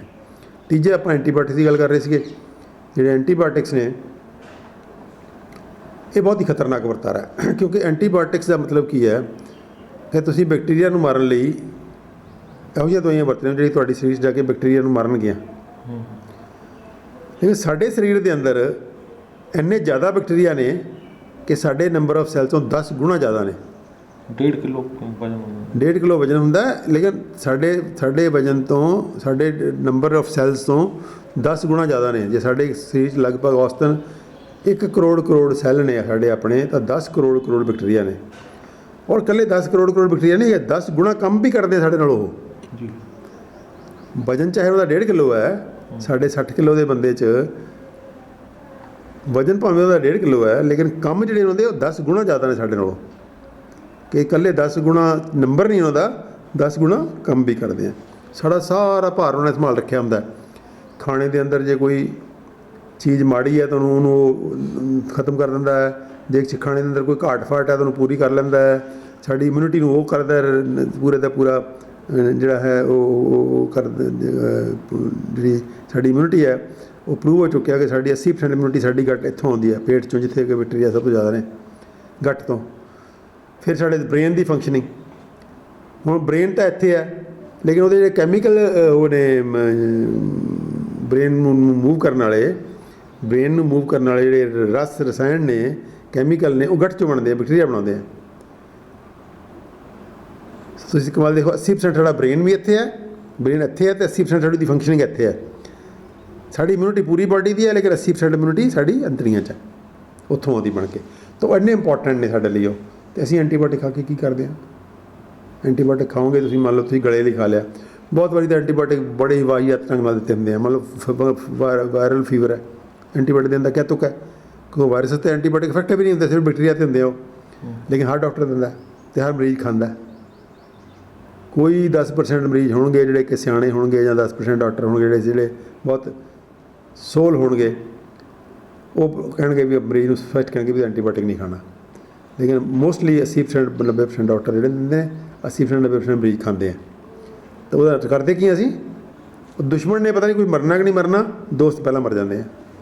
ਦੋਸਤ ਇੱਕ ਵਾਰੀ ਮਰੇ ਤਾਂ ਤੁਹਾਡੇ ਲਈ ਸਮੱਸਿਆਵਾਂ ਦਾ ਪਹਾੜ ਖੜਾ ਹੋ ਜਾਂਦਾ। ਫਿਰ ਦੁਸ਼ਮਣ ਜਿਹੜਾ ਹਾਵੀ ਹੋ ਜਾਂਦਾ, ਪਹਾੜ ਖੜਾ ਹੋ ਜਾਂਦਾ ਉਹ, ਔਰ ਮੁੜ ਕੇ ਫਿਰ ਪੂਰੇ ਨਹੀਂ ਹੁੰਦੇ ਉਹ, ਜਲਦੀ ਪੂਰੇ ਨਹੀਂ ਹੁੰਦੇ। ਇੰਨੇ ਕੁ ਉਹ ਵੈਰਾਇਟੀ ਹੈ ਉਹਨਾਂ ਦੀ ਕਿ ਬਾਅਦ 'ਚ ਕਿੱਥੋਂ ਪੂਰੇ ਹੋਣਾ ਉਹਨਾਂ ਨੇ। ਪਹਿਲਾਂ ਤੁਹਾਡੇ ਅੰਦਰ ਮਿੱਟੀ ਜਾਏਗੀ ਕਿਸੇ ਨੇ ਤਾਂ ਹੀ ਪੂਰੇ ਹੋਣਗੇ ਨਾ, ਕਿਉਂਕਿ ਸੋਇਲ 'ਚ ਨੇ, ਮਿੱਟੀ 'ਚ ਨੇ ਉਹ ਜਿਹੜੀ ਸਾਡੇ ਅੰਤੜੀਆਂ ਸੀਗੇ ਉਹ ਮਿੱਟੀ 'ਚ ਨੇ। ਉਹ ਮਿੱਟੀ ਕਿਵੇਂ ਅੰਦਰ ਜਾਏਗੀ ਤੁਹਾਡੇ? ਅਸੀਂ ਆਪ ਵੈਸੇ ਵੀ ਹੁਣ ਅੱਜ ਕੱਲ੍ਹ ਤਾਂ ਸ਼ਹਿਰੀ ਲਾਈਫ ਜਿਹੜੀ ਉਹ ਹੈ ਮਿੱਟੀ ਤੋਂ ਪਰੇ ਹੈ। ਪਿੰਡਾਂ 'ਚ ਤਾਂ ਚਲੋ ਮਿੱਟੀ ਦੇ ਵਿੱਚ ਮਿੱਟੀ ਹੁੰਦੇ ਸੀਗੇ ਅਤੇ ਜਲਦੀ ਪੂਰੇ ਹੋ ਜਾਂਦੇ ਸੀਗੇ। ਅੱਜ ਦੇ ਯੁੱਗ ਦੇ ਵਿੱਚ ਜਿੱਥੇ ਕਿ ਤੁਸੀਂ ਨਾ ਜਵਾਕ ਮਿੱਟੀ 'ਚ ਖੇਡਦਾ, ਮਿੱਟੀ 'ਚ ਜਵਾਕ ਨੂੰ ਖੇਡਣ ਨਹੀਂ ਦਿੰਦੇ। ਹੁਣ ਹੌਲੀ ਹੌਲੀ ਸਾਇੰਸ ਨੇ ਕਹਿਣ ਲੱਗੀ ਹੈ ਕਿ ਜਵਾਕਾਂ ਨੂੰ ਮਿੱਟੀ 'ਚ ਖੇਡਣ ਦਿਓ। ਤੁਸੀਂ ਸੁਣਿਆ ਹੋਣਾ ਅੱਜ ਕੱਲ੍ਹ ਬਹੁਤ ਕਹਿਣ ਲੱਗੇ ਵੀ ਬੱਚੇ ਨੂੰ ਮਿੱਟੀ 'ਚ ਖੇਡਣ 'ਤੇ ਇਨਕਰੇਜ ਕਰੋ, ਤਾਂ ਕਿ ਉਹਦਾ ਜਿਹੜਾ ਗੱਟ ਫਲੋਰਾ ਹੈ ਉਹਦੇ ਅੰਦਰ ਜਿਹੜੇ ਬੈਕਟੀਰੀਆ ਨੇ ਪੂਰੇ ਹੁੰਦੇ ਰਹਿਣ। ਫਿਰ ਅਸੀਂ ਕੋਈ ਬਾਹਰਲੀ ਹਵਾ 'ਚ ਘੱਟ ਜਾਂਦੇ ਹਾਂ, ਹਨੇਰੀਆਂ 'ਚ ਨਹੀਂ ਜਾਂਦੇ, ਖੇਤਾਂ 'ਚ ਨਹੀਂ ਜਾਂਦੇ, ਜਿੱਥੇ ਕਿ ਉੱਡ ਕੇ ਚਲੋ ਮਿੱਟੀ ਥੋੜ੍ਹੀ ਬਹੁਤੀ ਸਾਡੇ ਅੰਦਰ ਨੱਕ ਰਾਹੀਂ ਚੱਲ ਜਾਵੇ, ਤਾਂ ਉਹ ਵੀ ਕਿਤੇ ਨਾ ਕਿਤੇ ਚੱਲਦਾ ਵਰਤਾਰਾ। ਤਾਂ ਉਹ ਜਿਹੜਾ ਵਰਤਾਰਾ ਹੈ ਸਾਡੇ ਦੋਸਤਾਂ ਨੂੰ ਮਾਰਨ ਵਾਲਾ, ਉਹ ਐਂਟੀਬਾਇਓਟਿਕਸ ਨਾਲ ਹੁੰਦਾ। ਤਾਂ ਇਹ ਤਿੰਨੇ ਕੈਟੇਗਰੀ ਜਿਹੜੀਆਂ ਦਵਾਈਆਂ ਦੀਆਂ ਨੇ ਇਹ ਬਹੁਤ ਹੀ ਖਤਰਨਾਕ ਨੇ। ਇਹਨਾਂ ਦੇ ਬਦਲ ਉਪਲਬਧ ਨੇ, ਤਿੰਨਾਂ ਦੇ ਬਦਲ ਜਿਹੜੇ ਨੇ ਉਹ ਪੇਨ ਕਿਲਰ ਦੇ ਵੀ ਉਪਲਬਧ ਹੈ, ਮੈਂਟਲ ਪੇਨ ਕਿਲਰ ਦੇ ਵੀ ਹੈਗੇ ਨੇ, ਮਿਹਨਤ ਕਰਨੀ ਪੈਂਦੀ ਹੈ। ਔਰ ਐਂਟੀਬਾਇਓਟਿਕਸ ਵੀ ਬਹੁਤ ਸਿਆਣਪ ਨਾਲ ਖਾਣੇ ਚਾਹੀਦੇ ਹੈ। ਐਂਟੀਬਾਇਓਟਿਕਸ ਉਦੋਂ ਹੀ ਖਾਣੇ ਚਾਹੀਦੇ ਜਦੋਂ ਲਾਈਫ ਸੇਵਿੰਗ ਸਿਚੁਏਸ਼ਨ ਫਸ ਜਾਓ ਤੁਸੀਂ। ਜਦੋਂ ਤੁਹਾਨੂੰ ਲੱਗਦਾ ਹੋਵੇ ਵੀ ਤੁਸੀਂ ਨਾ ਖਾਇਆ ਤਾਂ ਮਰ ਜਾਓਗੇ, ਫਿਰ ਖਾਓ, ਫਿਰ ਵੀ ਸਿਆਣਪ ਨਾਲ ਖਾਓ, ਘੱਟ ਤੋਂ ਘੱਟ ਖਾਓ, ਲੇਕਿਨ ਉਸ ਤੋਂ ਪਹਿਲਾਂ ਨਾ ਖਾਓ, ਕਿਉਂਕਿ ਇਹਦਾ ਤਾਂ ਬਹੁਤ ਵਧੀਆ ਬਦਲ ਹਰ ਬਿਮਾਰੀ 'ਚ ਲਗਭਗ ਹੈਗੇ, ਹਰ ਬਿਮਾਰੀ 'ਚ ਹੈਗੇ। ਜਿਹੜੀਆਂ ਆਮ ਜੀਆਂ ਬਿਮਾਰੀਆਂ ਨੇ, ਮਾਈਲਡ ਮੋਡਰੇਟ ਜ਼ੁਕਾਮ, ਖਾਂਸੀ, ਕੋਈ ਟੱਟੀਆਂ ਲੱਗਣੀਆਂ, ਜਾਂ ਹੋਰ ਜਿਹੜੇ ਕੋਈ ਆਮ ਬੈਕਟੀਰੀਅਲ ਡਿਜ਼ੀਜ਼ ਨੇ, ਸਕਿਨ ਦੇ ਫੋੜੇ ਫਾੜੇ, ਸਾਰੇ ਲੋਕਲ ਨਾਲ ਉਹ ਬੜੇ ਵਧੀਆ ਠੀਕ ਹੋ ਜਾਂਦੇ ਆ। ਉਹਦਾ ਨੈਚੁਰੋਪੈਥੀ ਕੋਲੇ, ਆਯੁਰਵੈਦਿਕ ਕੋਲੇ ਬਹੁਤ ਵਧੀਆ ਹੱਲ ਹੈਗੇ ਨੇ, ਅਤੇ ਉਹ ਆਪਾਂ ਨੂੰ ਐਂਟੀਬਾਇਓਟਿਕ ਜਿਹੜੇ ਨੇ ਅਵੋਇਡ ਕਰਨੇ ਚਾਹੀਦੇ। ਡਾਕਟਰ ਸਾਹਿਬ, ਇੱਕ ਵੱਡੀ ਸਮੱਸਿਆ ਮੈਨੂੰ ਲੱਗਦਾ ਕਿ ਡਾਕਟਰਾਂ ਦਾ ਹਰ ਖੇਤਰ ਦੇ ਵਿੱਚ ਮਾਹਰ ਹੋਣਾ ਵੀ ਇੱਕ ਵੱਡੀ ਸਮੱਸਿਆ ਪੈਦਾ ਕਰ ਰਿਹਾ ਦਵਾਈਆਂ ਦੇ ਚਲਨ ਨੂੰ ਵਧਾਉਣ ਦੇ ਵਿੱਚ। ਜਿਵੇਂ ਕਿ ਇੱਕ ਹਾਰਟ ਦਾ ਮਰੀਜ਼, ਇੱਕ ਬੰਦਾ ਹਾਰਟ ਦਾ ਵੀ ਮਰੀਜ਼ ਹੈ, ਇੱਕ ਬੰਦੇ ਨੂੰ ਜਿਹੜਾ ਉਹ ਸ਼ੂਗਰ ਵੀ ਹੈਗੀ, ਇੱਕ ਬੰਦੇ ਨੂੰ ਬਲੱਡ ਪ੍ਰੈਸ਼ਰ ਵੀ ਹੈਗਾ, ਇੱਕ ਬੰਦੇ ਨੂੰ ਕਿਡਨੀ ਦੀ ਵੀ ਕੋਈ ਪ੍ਰੋਬਲਮ ਹੈਗੀ ਹੈ, ਲੀਵਰ 'ਚ ਕੀ ਪ੍ਰੋਬਲਮ ਹੁੰਦੀ ਹੈ, ਪੇਟ ਦੀਆਂ ਵੀ ਕੁਛ ਨਾ ਕੁਛ ਬਿਮਾਰੀਆਂ ਹੈਗੀਆਂ ਨੇ। ਅਤੇ ਉਹ ਫਿਰ ਕਹਿੰਦਾ ਮੈਂ ਹਾਰਟ ਵਾਲੇ ਕੋਲ ਵੀ ਸਪੈਸ਼ਲਿਸਟ ਕੋਲ ਹੀ ਜਾਵਾਂ, ਮੈਂ ਲੀਵਰ ਵਾਲੇ ਕੋਲ ਵੀ ਸਪੈਸ਼ਲਿਸਟ ਕੋਲ ਜਾਵਾਂ, ਮੈਂ ਜਿਹੜਾ ਗੈਸਟਰੋ ਵਾਲੇ ਕੋਲ ਵੀ ਸਪੈਸ਼ਲਿਸਟ ਕੋਲ ਜਾਵਾਂ। ਅਤੇ ਅਲੱਗ-ਅਲੱਗ ਡਾਕਟਰ ਜਿਹੜੇ ਨੇ ਉਹ ਆਪਣੀਆਂ ਦਵਾਈਆਂ ਜਿਹੜੀਆਂ ਉਹਨੂੰ ਲਿਖ ਕੇ ਦੇ ਦਿੰਦੇ ਨੇ। ਉਹ ਥੱਬਾ ਦਵਾਈਆਂ ਜਿਹੜਾ ਚੁੱਕ ਕੇ ਰੱਖਦੇ ਨੇ। ਕਿ ਇਹ ਵੀ ਚੱਲਣ ਜਿਹੜਾ ਇੱਕ ਵਧਾ ਰਿਹਾ ਸਾਰਾ ਇਹ ਸਿਸਟਮ। ਬਿਲਕੁਲ ਬਿਲਕੁਲ ਸਹੀ ਕਿਹਾ ਤੁਸੀਂ। ਜਿਹੜਾ ਇਹ ਵਰਤਾਰਾ ਨਾ ਕਿ ਆਪਣੇ ਆਪ ਅਸੀਂ ਮਲਟੀਪਲ ਸਪੈਸ਼ਲਿਸਟਾਂ, ਸੁਪਰ ਸਪੈਸ਼ਲਿਸਟਾਂ ਕੋਲ ਜਾਈ ਜਾਂਦੇ ਹਾਂ, ਉਹ ਦਵਾਈਆਂ ਲਿਖੀ ਜਾਂਦੀਆਂ ਅਤੇ ਖਰੀਦ ਕੇ ਖਾਈ ਜਾਂਦੇ ਹਾਂ। ਇਹ ਵਰਤਾਰਾ ਬਿਲਕੁਲ ਹੀ ਇਸ ਗੱਲ ਦੀ ਤਾਂ ਸਟ੍ਰਿਕਟਲੀ ਮਨਾਹੀ ਹੈ ਕਿ ਇੱਦਾਂ ਨਹੀਂ ਕਰਨਾ ਹੈ। ਪਹਿਲਾਂ ਫੈਮਿਲੀ ਡਾਕਟਰ ਕੋਲ ਜਾਓ, ਫੈਮਿਲੀ ਡਾਕਟਰ ਹੀ ਤੁਹਾਨੂੰ ਸਪੈਸ਼ਲਿਸਟ ਕੋਲ ਭੇਜੇਗਾ ਜਾਂ ਸੁਪਰ ਸਪੈਸ਼ਲਿਸਟ ਕੋਲ ਭੇਜੇਗਾ। ਉੱਥੋਂ ਦਿਖਾ ਕੇ ਫਿਰ ਵਾਪਸ ਆਓ ਆਪਣੇ ਫੈਮਿਲੀ ਸਪੈਸ਼ਲਿਸਟ ਐਕਸਪਰਟ ਫਿਜ਼ੀਸ਼ੀਅਨ ਕੋਲੇ, ਤਾਂ ਕਿ ਉਹ ਵੇ ਕਰੇਗਾ ਕਿ ਤੁਸੀਂ ਕਿਹੜੀ ਦਵਾਈ ਖਾਣੀ ਕਿਹੜੀ ਨਹੀਂ ਖਾਣੀ। ਔਰ ਈਵਨ ਉਹਦੇ 'ਚ ਵੈਸਟਰਨ ਕੰਟਰੀ ਦੇ ਅੰਦਰ ਫਾਰਮਾਸਿਸਟ ਸਪੈਸ਼ਲ ਲੱਗੇ ਹੋਏ ਆ, ਉਹਨੂੰ ਫਾਰਮੇਸੀ ਅਫਸਰਸ ਕਹਿੰਦੇ ਆ। ਫਾਰਮੇਸੀ ਦੇ ਟ੍ਰੇਨਡ ਬੰਦੇ ਕਿ ਉਹ ਆਪ ਦੇਖਦੇ ਕਿ ਦੋ ਦਵਾਈਆਂ ਦਾ ਆਪਸ 'ਚ ਕੋਈ ਇੰਟਰੈਕਸ਼ਨ ਤਾਂ ਨਹੀਂ ਹੈ। ਸਾਡੇ ਤਾਂ ਹਨੇਰ ਖਾਤਾ ਹੈ, ਸਾਡੇ ਤਾਂ ਡਾਕਟਰਾਂ ਨੂੰ ਪਤਾ ਨਹੀਂ ਹੈ ਇੰਟਰੈਕਸ਼ਨ ਕਿਵੇਂ ਹੁੰਦੇ ਆ, ਅਤੇ ਫਾਰਮਾਸਿਸਟ ਦੀ ਕੋਈ ਡਿਊਟੀ ਨਹੀਂ ਲੱਗੀ ਹੋਈ। ਸਾਡੇ ਤਾਂ ਉਹ ਵੀ ਖਾਈ ਜਾਂਦੇ ਅਸੀਂ, ਸਾਨੂੰ ਇਹ ਨਹੀਂ ਪਤਾ ਵੀ ਇੱਕ ਦੂਈਆਂ ਕਿਤੇ ਰਿਐਕਸ਼ਨ ਵੀ ਕਰਦੀਆਂ ਨੇ।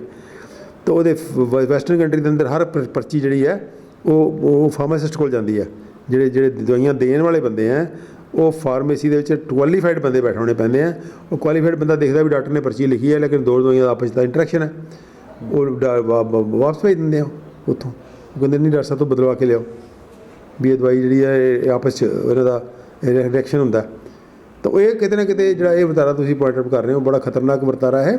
ਔਰ ਬਹੁਤੀ ਵਾਰੀ ਅਸੀਂ ਵੀ ਦੇਖਿਆ ਕਿ ਮਰੀਜ਼ ਇੱਕ ਦਵਾਈ ਨੂੰ ਉੱਧਰੋਂ ਵੀ ਖਾ ਰਿਹਾ ਹੁੰਦਾ, ਉੱਧਰੋਂ ਵੀ ਖਾ ਰਿਹਾ ਹੁੰਦਾ, ਡਬਲ ਡੋਜ਼ ਖਾਈ ਜਾ ਰਿਹਾ ਹੁੰਦਾ। ਅਤੇ ਇਹ ਬਹੁਤ ਗਲਤ ਵਰਤਾਰਾ ਹੈ ਜਿਹਦੇ ਨਾਲ ਕਿ ਮਰੀਜ਼ ਨੂੰ ਨੁਕਸਾਨ ਹੁੰਦਾ ਹੈ। ਤਾਂ ਉਹ ਮਰੀਜ਼ ਜਿਹੜੇ ਮਰਨ ਦੀ ਵੀ ਨੌਬਤ ਆ ਸਕਦੀ ਹੈ। ਅਤੇ ਇਹ ਜਿਹੜਾ ਸਰਕਾਰ ਨੂੰ ਰੈਗੂਲੇਟ ਕਰਨਾ ਚਾਹੀਦਾ ਕਿ ਇਸ ਕਿਸਮ ਦਾ ਜਿਹੜਾ ਸਪੈਸ਼ਲਿਸਟਾਂ ਕੋਲ, ਸੁਪਰ ਸਪੈਸ਼ਲਿਸਟਾਂ ਕੋਲ ਸਿੱਧੇ ਜਾਣ ਦਾ ਵਰਤਾਰਾ ਇਹ ਬੰਦ ਹੋਣਾ ਚਾਹੀਦਾ।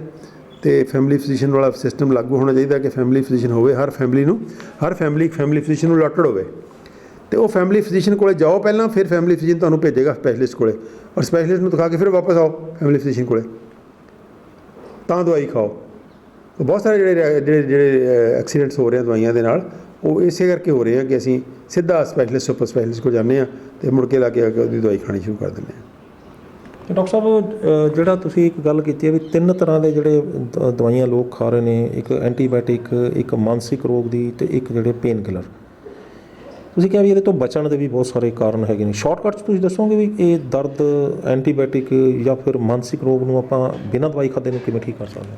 ਹਾਂ, ਇਹਦੇ 'ਤੇ ਆਪਾਂ ਵੈਸੇ ਤਾਂ ਬਹੁਤ ਲੰਬੀ ਗੱਲ ਹੈ, ਪਰ ਲੇਕਿਨ ਕਿਉਂਕਿ ਲੰਬੀ ਹੋ ਜਾਏਗੀ ਵੀਡੀਓ ਫਿਰ ਬਹੁਤ, ਅਤੇ ਆਪਾਂ ਸ਼ਾਰਟ ਜਿਹੀ ਗੱਲ ਕਰ ਲੈਂਦੇ ਜਾਂ ਪੇਨ ਕਿਲਰ ਹੈ ਉਦਾਹਰਨ ਦੇ ਤੌਰ 'ਤੇ।